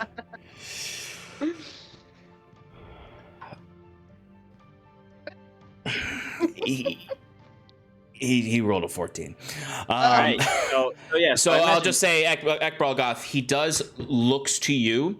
It's not that he's like, it looks to you and is like, you're clearly a spy, but he does start walking aggressively towards you, like he's about to grab you to question you. What do you do? So Ekbralgoth will turn to Sarathil and just kind of shrug, and now in his like kind of demonic voice goes, "Well, I tried," and he's gonna materialize his sword, drop to the skies, and just start swinging. Okay. What do you do, Ekbralgoth? I'm not Ekbralgoth. I'm sorry, Sarathil, what do you do? All right. What are the positioning of the 12 troops?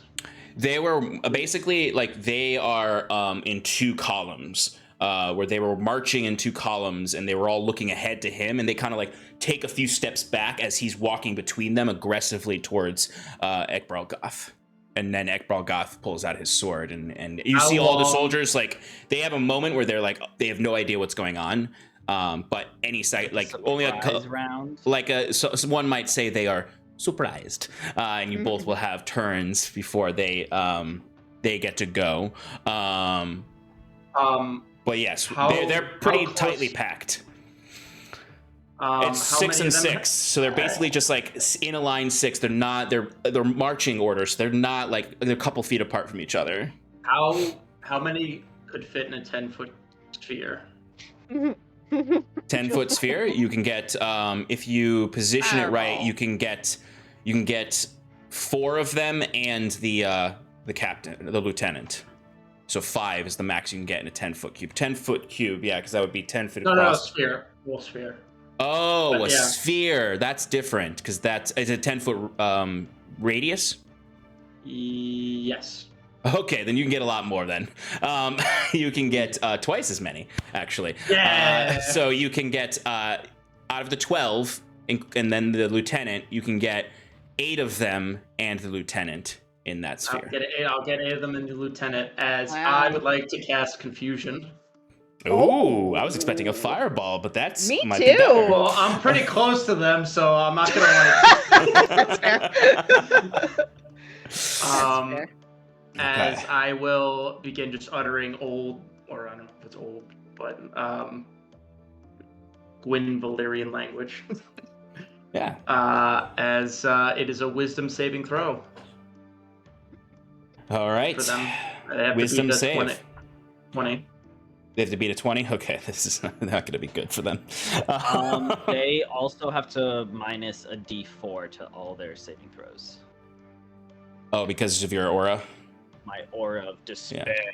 As long Are as you are you generally? I mean, I still say this counts, but for flavor, I'm just saying: are you dropping the disguise self, or are you keeping it up? Ekbarlgoth is dropping this guy's Going full 100%. demon. Going full Yes. demon. Okay, excellent.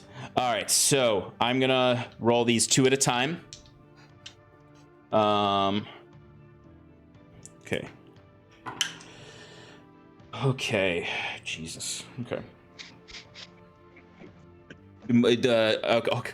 Good. Actually, good thing you've got this this aura, because the first one did save, but not with 4 taken away from it. Nice. Because he rolled a natural Way to- 19. He had a way to 21 be- minus way to 4, so he be- fails. Way to be a scary demon. Second one also fails. Boo. You just always have that stuff? Is it just Yes. whenever anybody's within certain range? Yep. Nice. Okay, so we've got another failure and 1 success. Because he got a nat 20. Happens. And I didn't roll. I rolled a 2 for subtraction, so we just made the save. Okay, so we got 3 failures, 1 success. Just making sure I write this down. All right, so we need to do 4 more, and then the captain. Okay, those guys definitely fail. So 2 more failures. Last 2. They definitely fail. Nice. Okay, so out of the 8 that you captured with For this those 9. 7, oh yeah, I got to do the last one. Thanks. The captain. The captain fails also. So We- 9 out of the 13 guards here are suffering from confusion. So what happens? Okay. That's great. So you can do whatever you want, because there's a lot of things to keep track of. But essentially, they can't take any reactions, and they must roll a d10 at the start of their turns to determine the behavior. If it's a 1, they have to use all their movement to run in a random direction. If it's 2 to 6, the creature doesn't move or take any actions. If it's 7 to 8, it attacks the closest thing to it, even if it's friend or foe. Okay. So I'm gonna roll 2 d10s to Yeah. determine kind of half and half. Like half of them do Yeah. one, half of them do the other, just to make it easier instead of rolling 9 times. No, no. I get it. It's fine. As fun as that might be. All right, first one. That. So the first one is a 10. Oh, no. So unfortunately. And the second one is a 2. I'm gonna roll again, since this is an ongoing thing, but they are going to react normally. So basically, you're gonna get your surprise round on them, where 4 of them are fine. They are not they act normal. 4 of them are incapable of doing anything. They can't move or take actions, and that's gonna extend into their turn. And then I'm gonna roll again to see if they do anything different. There are still 4 of them there, though, who are normal and will be able to attack you on their actual first turn, but you have this surprise round on them. So the confusion is what you do, Sarathil, for this. Ekbarlgoth, let's do some carnage. Yeah, of course. So first, the 2 that aren't caught in the confusion spell that are closest to me, I'm gonna make 1 attack on each of them. Go for it. and we will use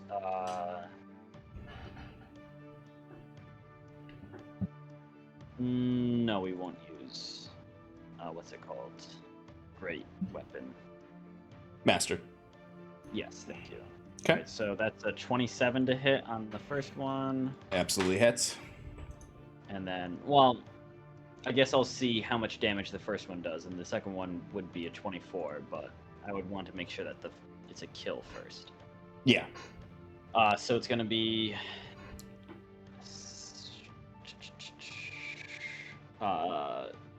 12 magical slashing damage. 12 magical slashing damage. He is still alive. Okay. Well, then, you know what?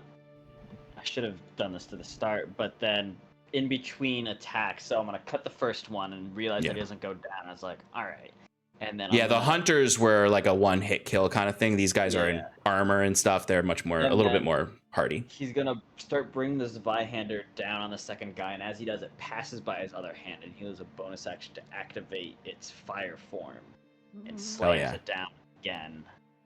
This time getting the additional fire damage. So a 22 to hit. That'll hit.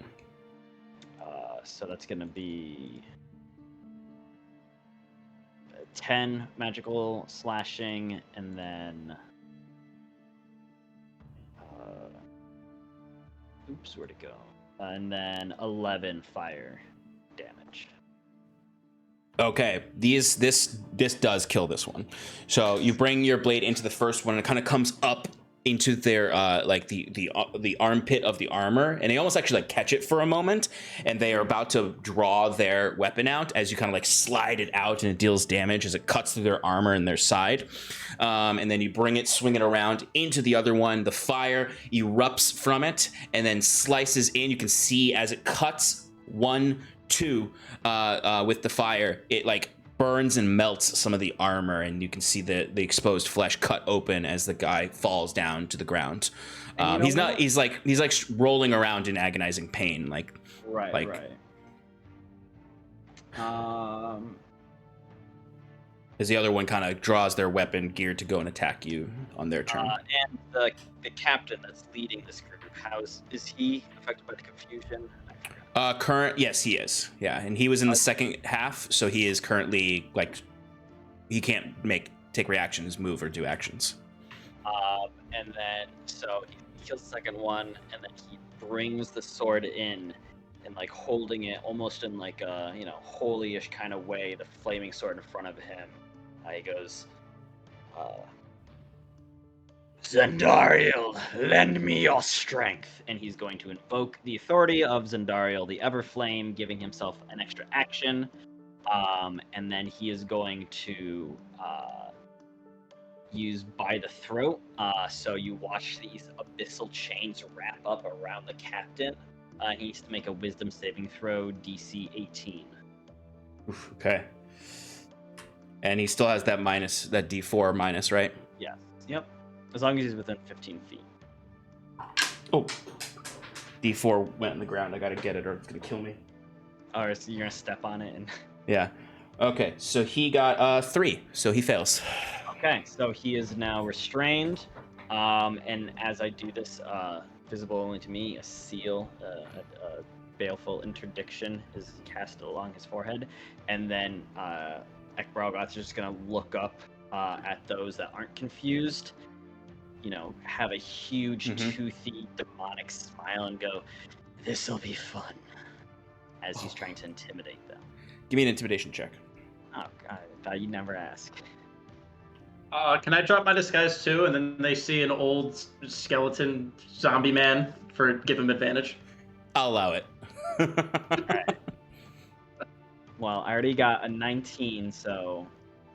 Alright, so that's a 29 altogether on my intimidation. Ooh, 29, okay. Alright, I'm gonna roll their second round of confusion effects. Where are these students? These are D10s. Okay. Oh, baby. Alright. Baby Jeepus. Alright, so the first half is going to take no actions or reactions, so they'll just kind of essentially suffer this intimidation. Same thing for the second half. So basically, as you do this, they're simultaneously terrified of you and so confused and overwhelmed by this that they can't move. They're just 9 of them are standing there in fear, petrified in fear, as their captain is being held at the throat by chains right now that are kind of just like hanging off of your armor, I imagine. And they see an undead wizard and a terrifying demon. Like they probably think that like you're his minion, like he summoned you from the abyss. Sure. And so that's like it's in like alone they probably wouldn't be that scared of Sarathil until they saw the hands hanging from his belt. But along that with a demon minion that they presume he summoned, they're pretty fucking scared.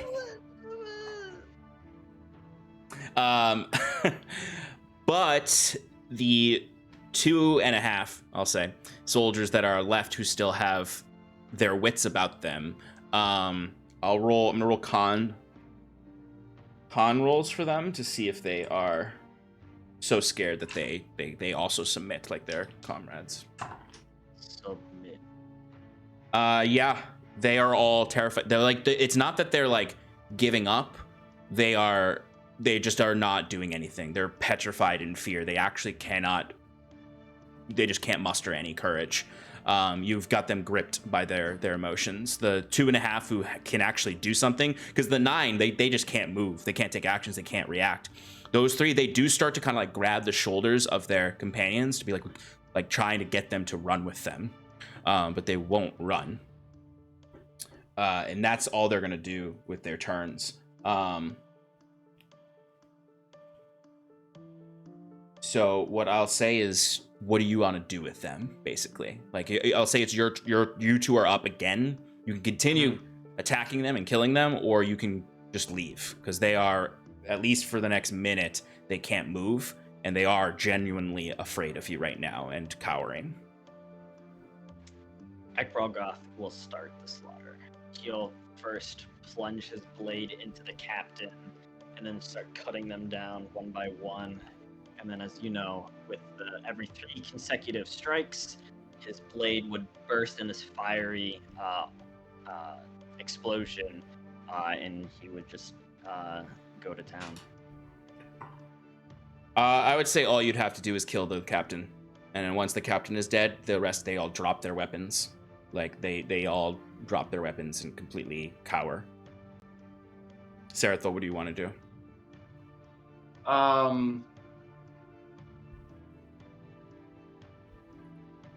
Are you just killing the captain, or are you going for the rest of them too after they drop their weapons? I guess you keep killing once they drop their weapons, and those that can run actually do start to back up and run. I want to clarify something, that I am role-playing a demon here. Yes. From the hells that I figured, yes. Correct. I was just making sure, yes. Yes, no, Ekbralgoth is just gonna, like I said, he's going to just start killing.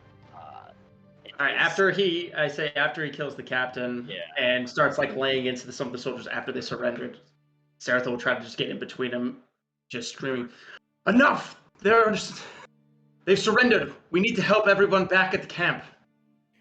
Half of them run away. The 3 that were still living run away as well. And then the 4 or 3 that remain after the captain has been killed, they start beating the shit out of each other right now as they rolled attack the closest creature. Oh no. So like they almost look like they've been driven beyond the edge here, where they've seen 2 of their companions absolutely ripped apart by a demon. A third, I would imagine, there would also be a third that was killed there right before he gets between you. And three of these guys, they just start to almost, I'll say, make it interesting, they are clamoring over each other and almost like trying to throw the other one back to be like, kill that one first so I can get away. There's 3 of them that are doing that. Another 6 of them are just completely bolting. They rolled the running confusion feature, and 3 of them actually are just running now that others are running too. But Sarathil jumps in front of you, Ekbralgoth. How do you react? You're right. A much better fight to be had. I'll actually say, Sarathil, if you get between him when he's about to attack one of them, as the blade is lifted up and Sarathil gets in front of you, your neck begins to burn immediately with the light of Zendariel as it's presuming you're about to attack Sarathil based on the surroundings. I think he has enough control that wouldn't be an issue, but it's good to know. So like he brings it up and he's gonna bring it down. Sarathil appears. He says what he has to say, and Rogoth responds, better fight. They're no longer a threat. Enough. And he just immediately turns about, puts the Zweihander over his shoulder, and goes, well, let's go hunt some Feysidian dogs. Oh boy. You're so different from Kirat. So I imagine the two of you are now going to be heading back to the fort. Yes. Okay. All right, so it's taking a little while to get there, not too long. Timber and Scarlet, let's check in with you two. These owls are still there. It's a few moments into these owls staring at you that you all do hear the outside as Timber, you had commanded Talray to go all out. So you do know Talray is beginning his assault on the fortress. You see the guards inside immediately look up to the sky as the owls begin to fluster out more and look around. There are still a few of them staying behind, looking at the both of you, but the majority of them now usher out into the space above. The significantly fewer of them are watching you now, though. There's maybe 3 watching you, Timber, and 2 that are still pecking around where you are, Scarlet. Yeah. Okay. Sean, I'm gonna try something. Okay. These things can detect magical illusions, but how about an area? So I'm gonna cast darkness around the whole area. Ooh. Excellent. Nice. And then I'm Excellent. gonna blink to the other side of the darkness. Nice. Okay. So this will prevent them from seeing you. You see, even as you cast the darkness, they do kind of flutter up, and they're just flying around the darkness now, because they can't see through it to you. Because they were really only they could straight up see you, Timber. It wasn't about detecting illusions. They had true sight on you, but they cannot see through the magical darkness. So they are they know you're in. They think you're in there though. So they're starting to hover around it. You do see the sentries both look directly to the darkness and start slowly walking towards it. The sorceress does turn and looks. The sorceress actually doesn't interject here. You actually see her just start to float upwards, like she's going to go command the defense of the castle, of the fortress, and help defend against whatever magical forces are out there. Scarlet, you would see the 2 owls in front of you fly out there, and you are currently undetected at this moment. Does the darkness take up the entire interior here? What's the radius on darkness? It should be 15-foot radius, so 30 feet. It takes up about half of like a third of the room, I would say. I want to clock the sentries, and if they start getting aggressive, then I'm gonna start getting aggressive. Okay. Before the next move on the both of you, Talray, what are you doing? Talray is trying to reunite, or at least give them a clear exit. So now that he's eliminated the major threat of running away, he's going to fly with Mundi on the blind side of the fortress that he's just opened up, and try and get to the top of the central tower in order to have a vantage point on his friends who he knows are in the center. Okay, so you're heading to the upper layers of the wall surrounding the spire? Yeah, if I can, I don't know if I could reach it, but if there's any way I could use my bonus action to hide at the end of my movement, I will. Okay. Yeah, I would say you can start making your way there. And you can take places Like, you can fly over and try to hide in the wreckage of the tower you destroyed, and then start making movements deeper from there and assess from there. Is that a delay in getting to your friends? Yeah, I wouldn't want to take any detours. If it leaves me up for attack, I'll accept that risk. Okay, well, in that case, then, yeah, you would be up for a few attacks on you as you fly closer, if you want to not avoid delaying any time. Yeah, I figure it's probably best that I, reunite with everyone, so I'm going to try as quickly as I can, and hopefully Mundy can protect me. I have him flying slightly below me. Okay, what's your AC? My AC is 19. All right, so we got a 4, we got a 21, and then we have a natural 20. So you're gonna get hit with some arrow fire.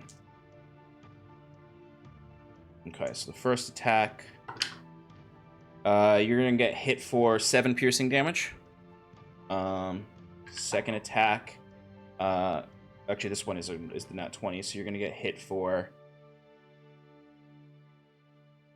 18 piercing damage, so 25 in total.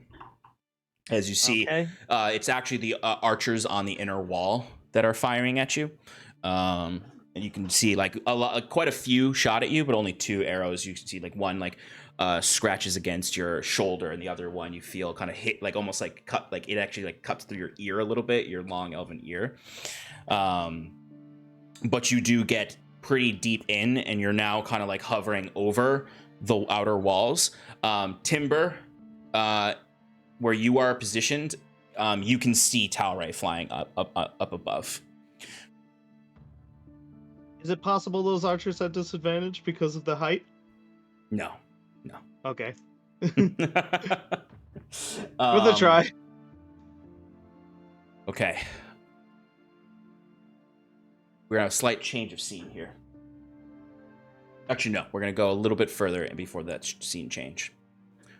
Timber, what do you want to do? Within that darkness, I'm going to use this slight time period that I have to plant the seed. Okay, so let me check real quick. Yeah. I want to see how much of the darkness would cover to get you there. Oh, yeah. Yeah. For sure, you'll be able to get in there to plant the seed. Okay. Timber, you don't even need to leave the darkness to plant it. You successfully plant the seed. The group officially has 10 minutes to get out of here. But this is exactly where we're going to do a scene change. And immediately after I plant it, I just want to telepathically say, we have 10 minutes. I'm right above you. I didn't hear that. Scarlet didn't. I'm going to No. have to grab her. You don't know where I am. I don't know where you are. Hit it with the feather. Oh, Huron. Ah! Oh no. Oh God. Speaking of planting your seed. What? Huron, Him and Ayla. you've been summoned to Ayla's pool. You are being brought by Ulamo. As you descend the steps, you can see dozens and dozens of spectral owls flying about this room. Projections of the owls most likely flying down below or down south. The center of the pool you can see is almost opened up to a mirror reflection where you can look down. And as you approach, you can see a big bubble of magical darkness. Talray flying in the sky. A spire of Queen Ayla. A fortress under attack. As Ayla looks to you, she's on the other side of it. You've potentially be brought to be standing across from her, as you can see, and like the pool is reflecting up and creating quite a eerie look on her face. She looks much more menacing than normal, as their eyes are staring directly at you with this face so void of emotion to the point of being frightening to see. as she stares at you and just holds her hand out and looks kind of like presenting this to you. Kieran will take a moment to walk like around the pool a bit, inspecting it, never going too close to her, but like kind of like a semicircle around. And after like looking at it, I mean, I think he'll go like 2, 3, 5 minutes without saying anything unless she says something first. Just studying it, like at one point, like getting to, like dropping down to like a crouch to like really look down at the darkness and look to see if you can see Kaze running through. The darkness is certainly reflective of the Astraeus-based shadow magic you've seen. You don't see Kaze, presumably he's within it. But she would speak before giving you that much time.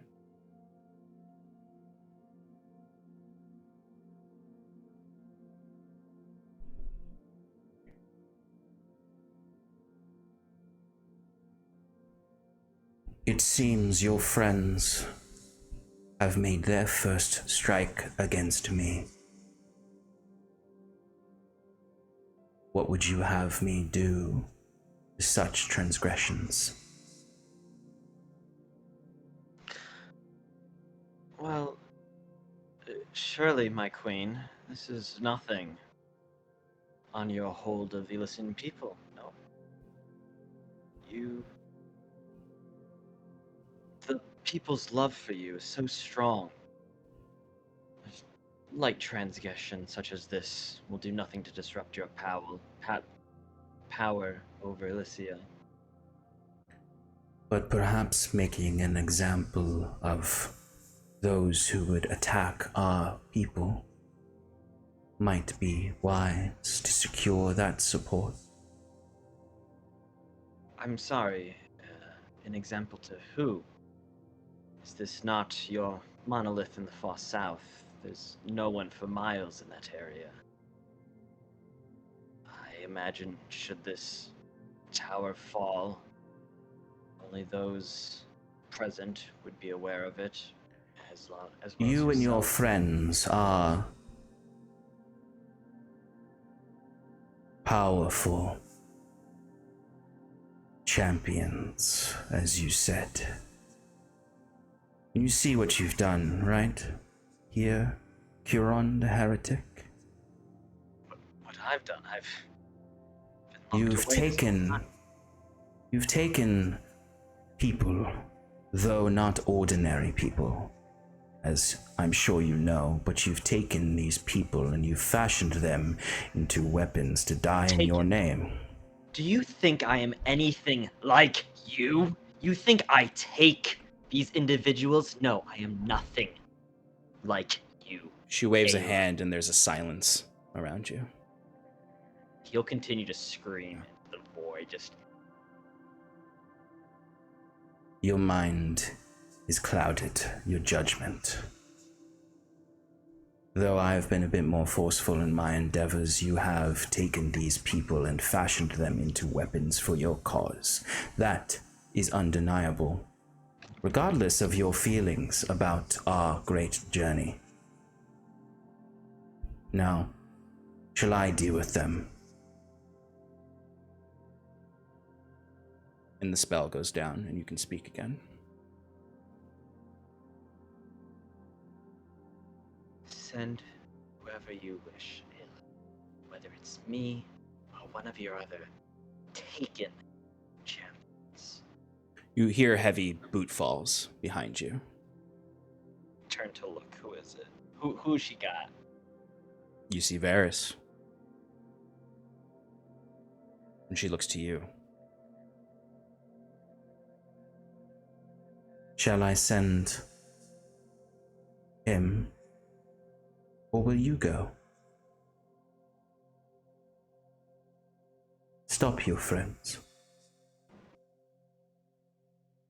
Save their lives, maybe.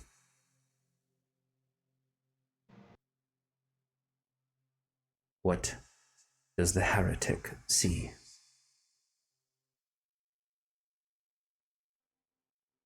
I would never dare to advise one so powerful as yourself. You know exactly what you want to do. So please, send whoever you wish. But you know what will happen if you send me, and you know what will happen if you send Varys.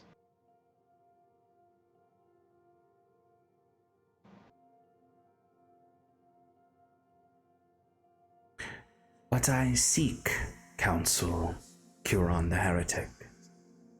You're so quick to discuss taking and forcing, but I want to know, truly I want to know what the heretic sees. If you send me, I will die.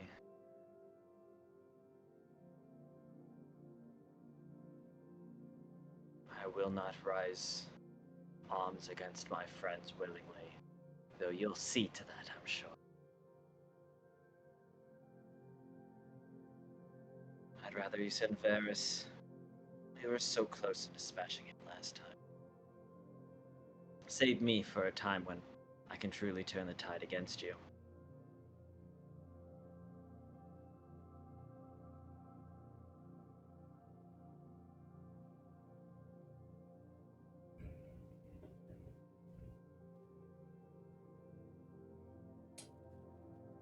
High or low? Low.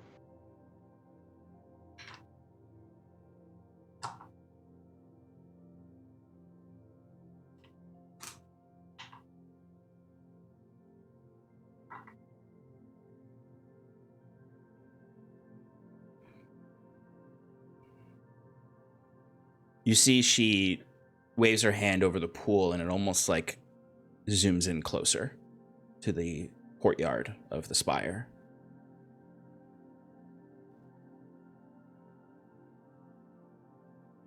And we're going to cut back to those inside.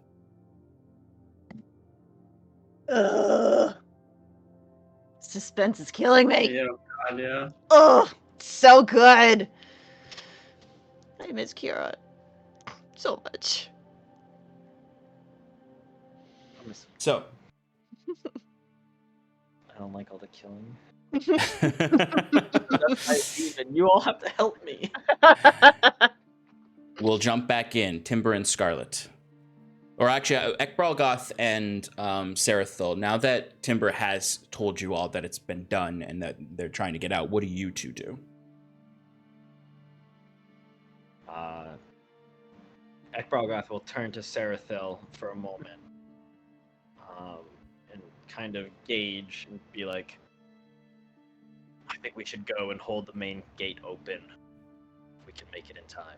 Yes, I was about to say we must ensure their escape at all costs. We still don't know where Scarlet is and all this, since we can't speak with her. And then telepathically, Ekbralgoth will respond. We've dispatched of the hunting party, the second party, out in the woods. We'll return to the main gates to see if we can't hold it open for your escape. Let us know as soon as everybody's out, so we can make a break for it. Okay. Back inside the main chamber, what are you all doing? I don't know where Timber is and all of that. I know he's somewhere in the darkness. As soon as Timber leaves the darkness, he's going to become visible. All right. Yeah. Unless he just blinks back into the shadows. But if he goes into the actual central area, he'll become visible again. How much time is left on this invisibility? Has it been close to an hour? I'd say it's definitely like there's like 15 minutes left on it probably. Right. So you have plenty Right. of it because, you know, Okay. this whole thing has taken almost an hour. But Okay, you are close to losing it, but not many times soon. I have 10 minutes to get. I gotta be out in 10 minutes, otherwise I'm dead. So Yeah, that's yeah. good to Within know. the time, it will last within the time period of the imminent Unless I- explosion and tree growth. Unless I do something to break it. All right. I want to creep around to the side, like the very edge of the darkness. Yeah. And I want to just kind of like hiss, whisper, "Is it done?" See if you can hear me.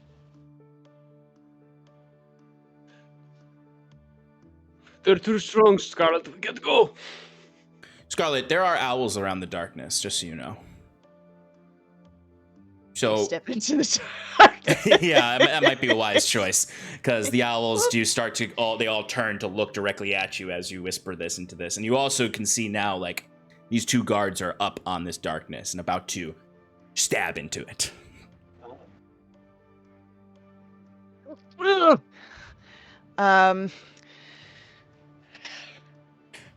Okay, go ahead. Yeah. While I've stepped into the darkness now and can't see him anyway, so it doesn't matter. I'll just continue to whisper. Are you ready to go? Is it time to go? Go. Not without you. Let's go. Coming. I don't believe you. Where are you? I just kind of put my hands up. I'm right behind you. Prove it. I tap her on the shoulder.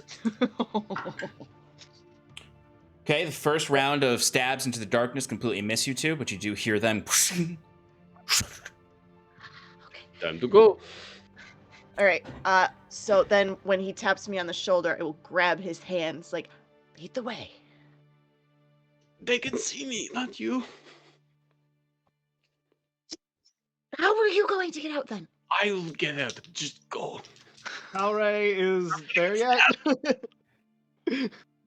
Yeah, Talray, you are flying up there. Talray, I will say you do notice now that there is floating probably like 60 feet away from you is the sorceress, the undying sorceress. Shoot her. Wait, can I whisper something to Scarlet? Yes. Scarlet, I need you to throw me upwards as hard as you can. I don't even question it. Okay. Real quick though, Talray, I do need you to give me a dexterity saving throw. Levitating. What? So. Okay. Mundy also. Fun. All right, here we go. So I got a 15, and Mundy gets.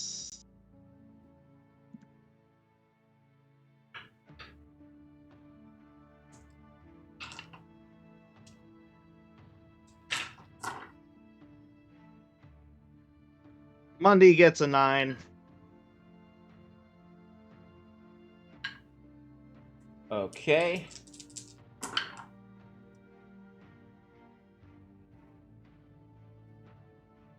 All right, so you both are going to take 18 fire damage and 18 radiant damage. So a total of 36 damage, unless you're resistant to either of those. I'm going to use a reaction, Sean, to absorb elements. Okay, which one do you choose? I think you can only do fire. I can't choose radiant, so Yeah, I just okay. do the fire damage. All right, so And then I'm gonna cast 9 of that damage doesn't happen. Okay, so yeah, I might need a reiteration on the thing, but I casted that at 3rd level for your notes. Okay. So wait, how much damage was it?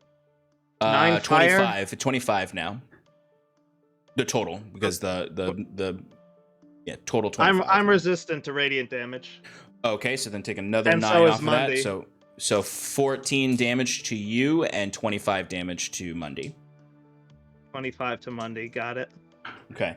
As you see that undying sorceress just sort of turns to you and just sort of brings her hands together and just claps them together, as you just see like the air surrounding you just ignites and explodes with radiant fire and energy, almost as if there was gas there and someone lit a match, as it just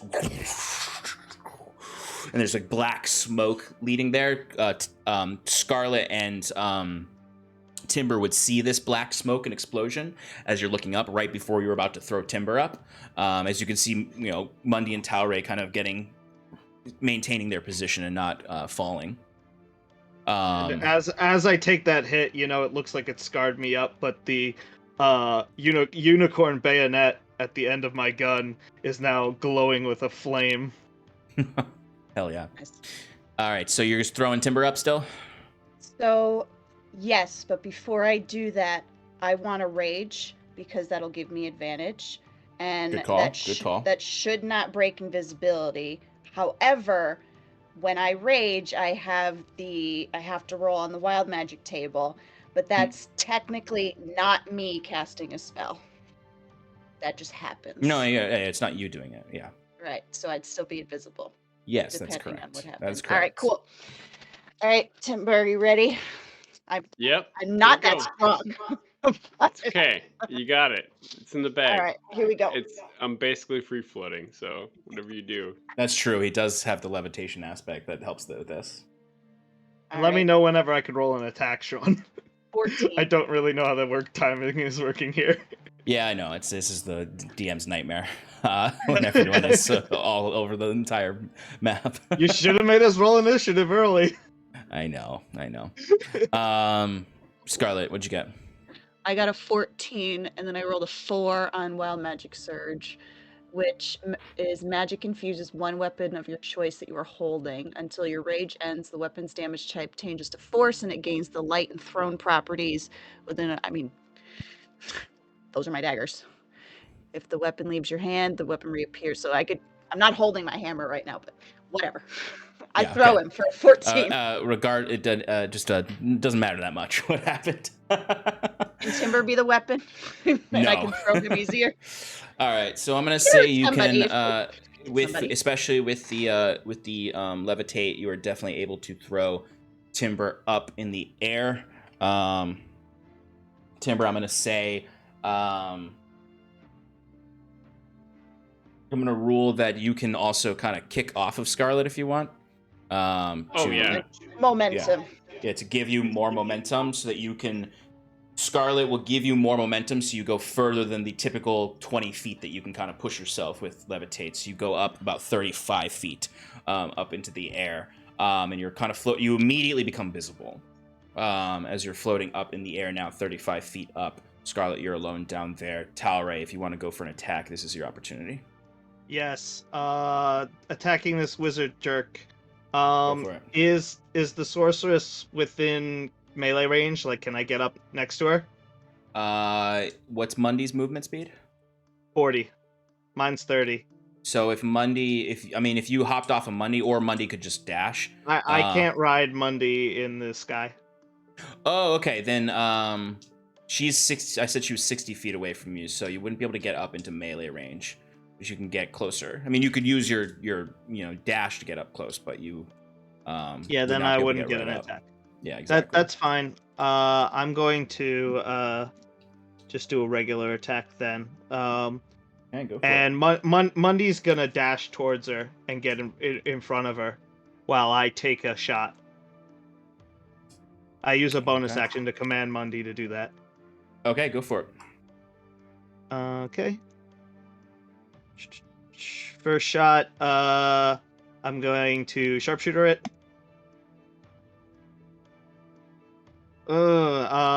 15 to hit. 15 just hits. Just hits. Okay.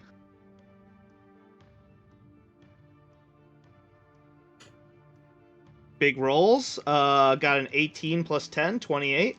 Hell yeah.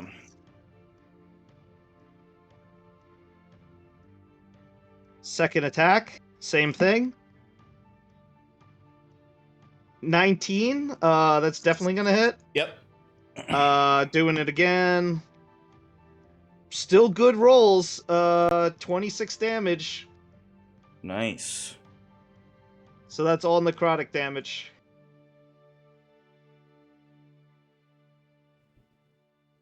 Excellent. Yeah, it deals a whopping amount of damage as these two shots go hits her in both shoulders as she kind of gets pushed back, and she almost, you see, actually, I need to do a concentration on her levitate. Yeah, you could see I'm like both Levitate like Mundy's concentration? Yes, it is. Yeah, Mundy's dashing towards her like full speed, and I'm like coming up from behind, trying to stay behind him so she can't see where I'm gonna shoot her from. And I'm just like doing a barrel roll in the air, taking shots in front of me as I try and close the gap with my flaming she bayonet. lost concentration on her levitate, so she's gonna fall out of the sky to the ground. Nice. And she was a good 60 feet up in the air. Oh my god. So that is 5d6 damage that she's gonna take.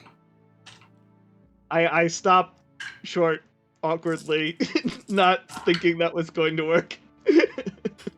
She rolled really low and it was it was a 14 DC. She rolled a 4, I think. So she wasn't gonna make it. All right, so that's 20 more points of damage to her. As Timber, you would look down as you are ascending. She is descending, and Scarlet, you also see. Well, no, Scarlet, you don't see anything because you're in the darkness. But you hear a body just slam into the side of the dais. Like she even like hits the corner and rolls to the ground. Timber, you see this as you see this.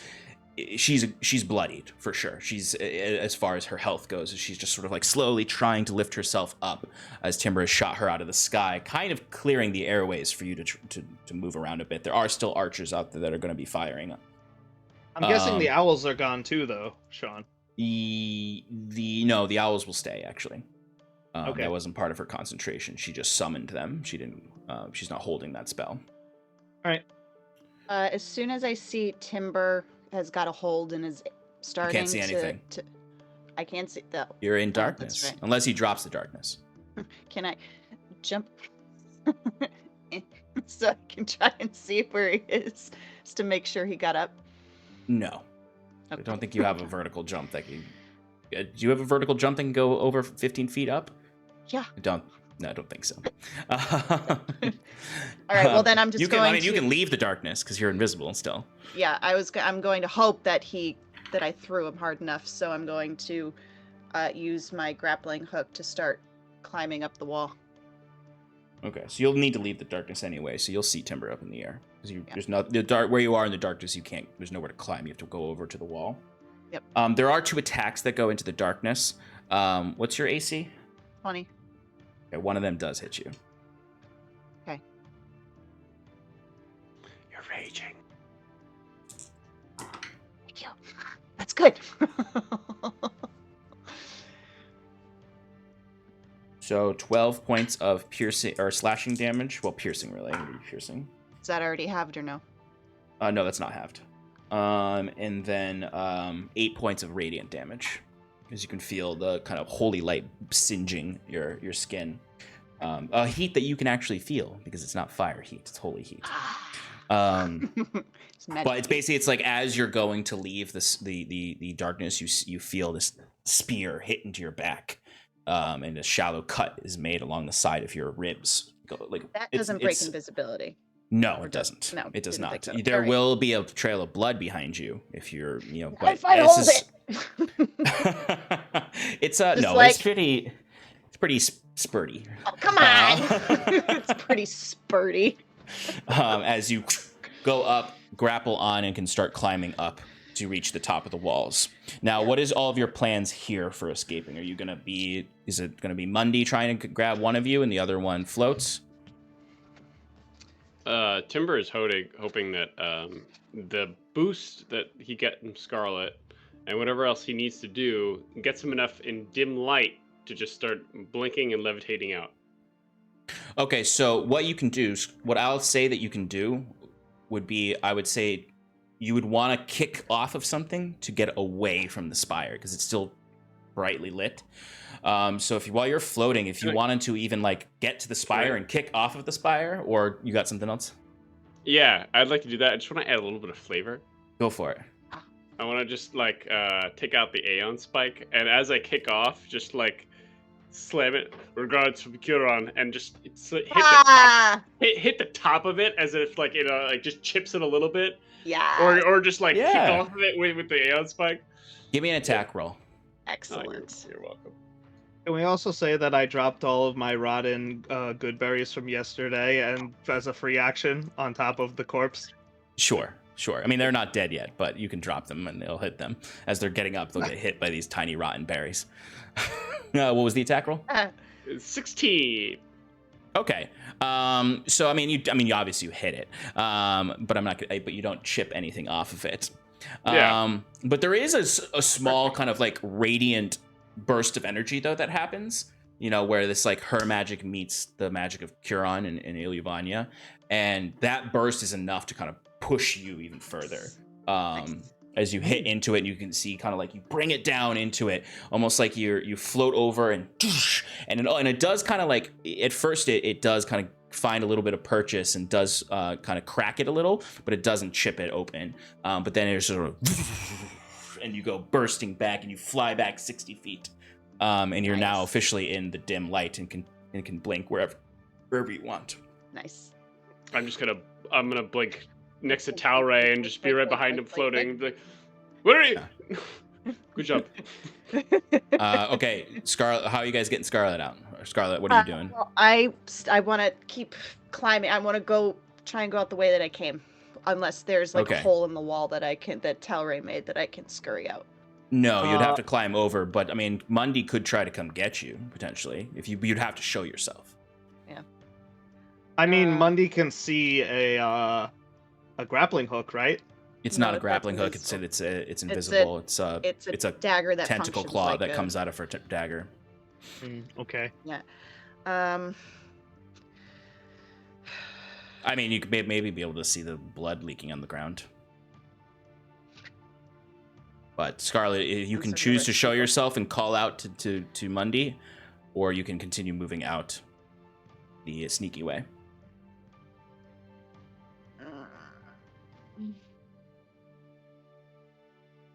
Sneaky. Okay. All right. So, not seeing anything, Talray and Mundi, you can start booking it if you want with Timber. So I know Timber isn't here. He has levitate, and he's just floating, I guess. Talray. I mean, I think we've said that in the past, like when we were in the Underdark, that Mundi can carry him if he's using levitate, because Mundi normally can't carry a medium creature.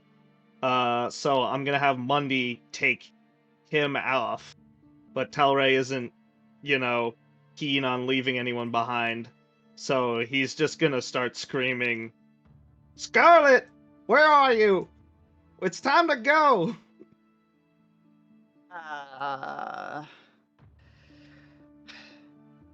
Is it loud? Like, are there like other like noises happening? Like, if I called out to him, just be like, "I'm moving," that it would possibly not get picked up by other people? It would 100% get. If it gets picked up by him, it'll get picked up by other people. Yeah, I guess that's fair. All right. So, all right, my plan is to be sneaky all the way out, and as soon as I'm out, I'll like, can I end it even though I drink a potion? You know what I'll do? I'll do like I'll do like a produce flame or something on the way out so that I can drop the invisibility so he can see me. I'm sorry, you repeat that? So I'm getting back to the gate, invisible, and then because I heard him, but I don't want to call out, so I'm going to sneak to the door, and once I'm out the door, I'll do a produce flame so that the invisibility ends and he can see me. Yeah, and I'd say while she's climbing or whatever, I'm laying down covering fire, not knowing what she's up to, but knowing that she's around here somewhere. Yeah, absolutely. You would definitely be able to do all of that and catch her and all of that. You are going to get some attacks on you guys, particularly. You need to roll for stealth. Yes.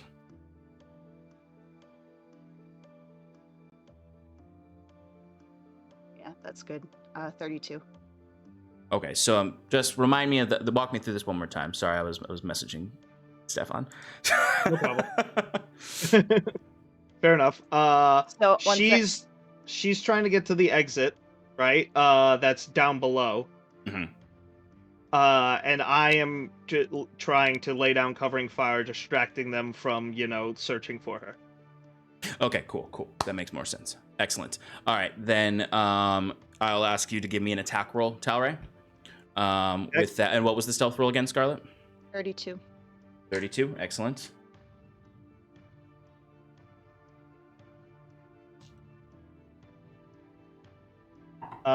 26 26. to Okay. hit. Go ahead and roll me some damage. Only 14. I didn't take sharpshooter because Okay. it's not meant to kill, it's meant to distract. Exactly, yeah. All right, I'm going to say that you are definitely successful in creating enough of a distraction for her to keep moving. You are going to get attacked by some folks. Sure. Okay, so we got a 17. Miss. Miss, okay. That 4 is not going to miss, and then 1 nat 20, so you are going to get hit with 1. Another nat Critical. 20. Okay. That is going to be 21 points of piercing damage. Ouch. Okay, Scarlet, you are able to get up and over the wall and into the outer area. You do see there are soldiers running about all over this place, so you can make your way towards the gates. Yep, that's what I'm doing. Okay, Ekbralgoth and Sarathil. What are you gonna do when you get to the? I'm gonna say you get to the gates at this point. There are people rushing about. You can see there are 2 soldiers trying to close each layer of gates. Ekbargoth very quickly is gonna go. You get the far ones, I'll get the close, and he'll start rushing and dispatch of them. Okay. So, Sarathil, you're going to aim for the 2 at the second gate, trying to close that one while he takes care of the front. Actually, if we're just like charging toward this damn thing now, I'll just use Fireball. Yeah. Like, right at the gate of it, just to kind of like just propel forward, just kind of blast it open. Excellent. Excellent. Yeah. Go for it. You shoot out, what level Fireball is it? I'm going to make it. Yeah. I'm going to make it a 7. Yes! Why not? Actually, no, I'm going to save 7. I'm going to save 7 and make 6. Make it 6. And what kind of save is it again? Dexterity? Dexterity saving throw. Okay. So one of the guards at the gate does succeed in their dex save, but the other one fails. So go ahead and roll damage. Boom. Wow, that's pretty low. That's very low. God damn. 29. 29. Okay. One of the guards. 3 ones. Ugh. One of the guards is obliterated. The other guard takes half damage and jumps to the side, trying to jump away from the explosion. The gates were not closed. They were loose. They were being closed. They did not be locked down, so they do just concussively slam into the wall, and you can hear it kind of shake and shatter the walls a bit. You can see as the fire licks up and catches some of the wood on fire of the tops of the towers. So you can see there's small fire starting to be dealt at the top of the towers, keeping the scorpions from attacking you as the scorpion operators are putting out the fires. But there's only gonna be a very small window where you'll have this chance. What are you gonna do about the second? Scorpion, gate? Singular. Sean. Yes. Say that again, Sean. What you said? What you do? What? What are you gonna do about the second gate now? They're still closing that gate. So Sarathil attacked the second gate. I'm sorry. Okay, yeah. Ekbralgoth, then. What are you going for with this front gate? I mean, it's open, right? Yeah, they're currently pulling the guards. Mm-hmm. So I'm going after the guards that are trying to close it. Cool, so excellent. There's 2 of them. I'll rush 1. Bonus action to cast my Baleful Interdiction and attack him. Go for it. So I get advantage. And I'm using, what's it called? Great weapons, whatever. So it's a 23. That'll hit for sure. Nice. All right. So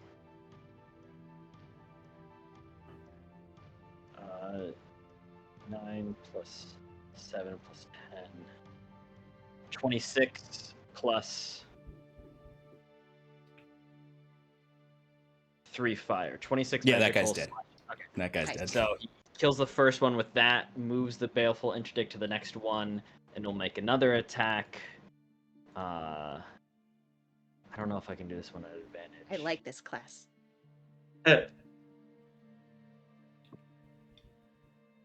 After. Okay, yeah, so I get advantage on this one too. That's fun. So we'll do it with Great Weapon. Another 23 to hit. That hits. Boop.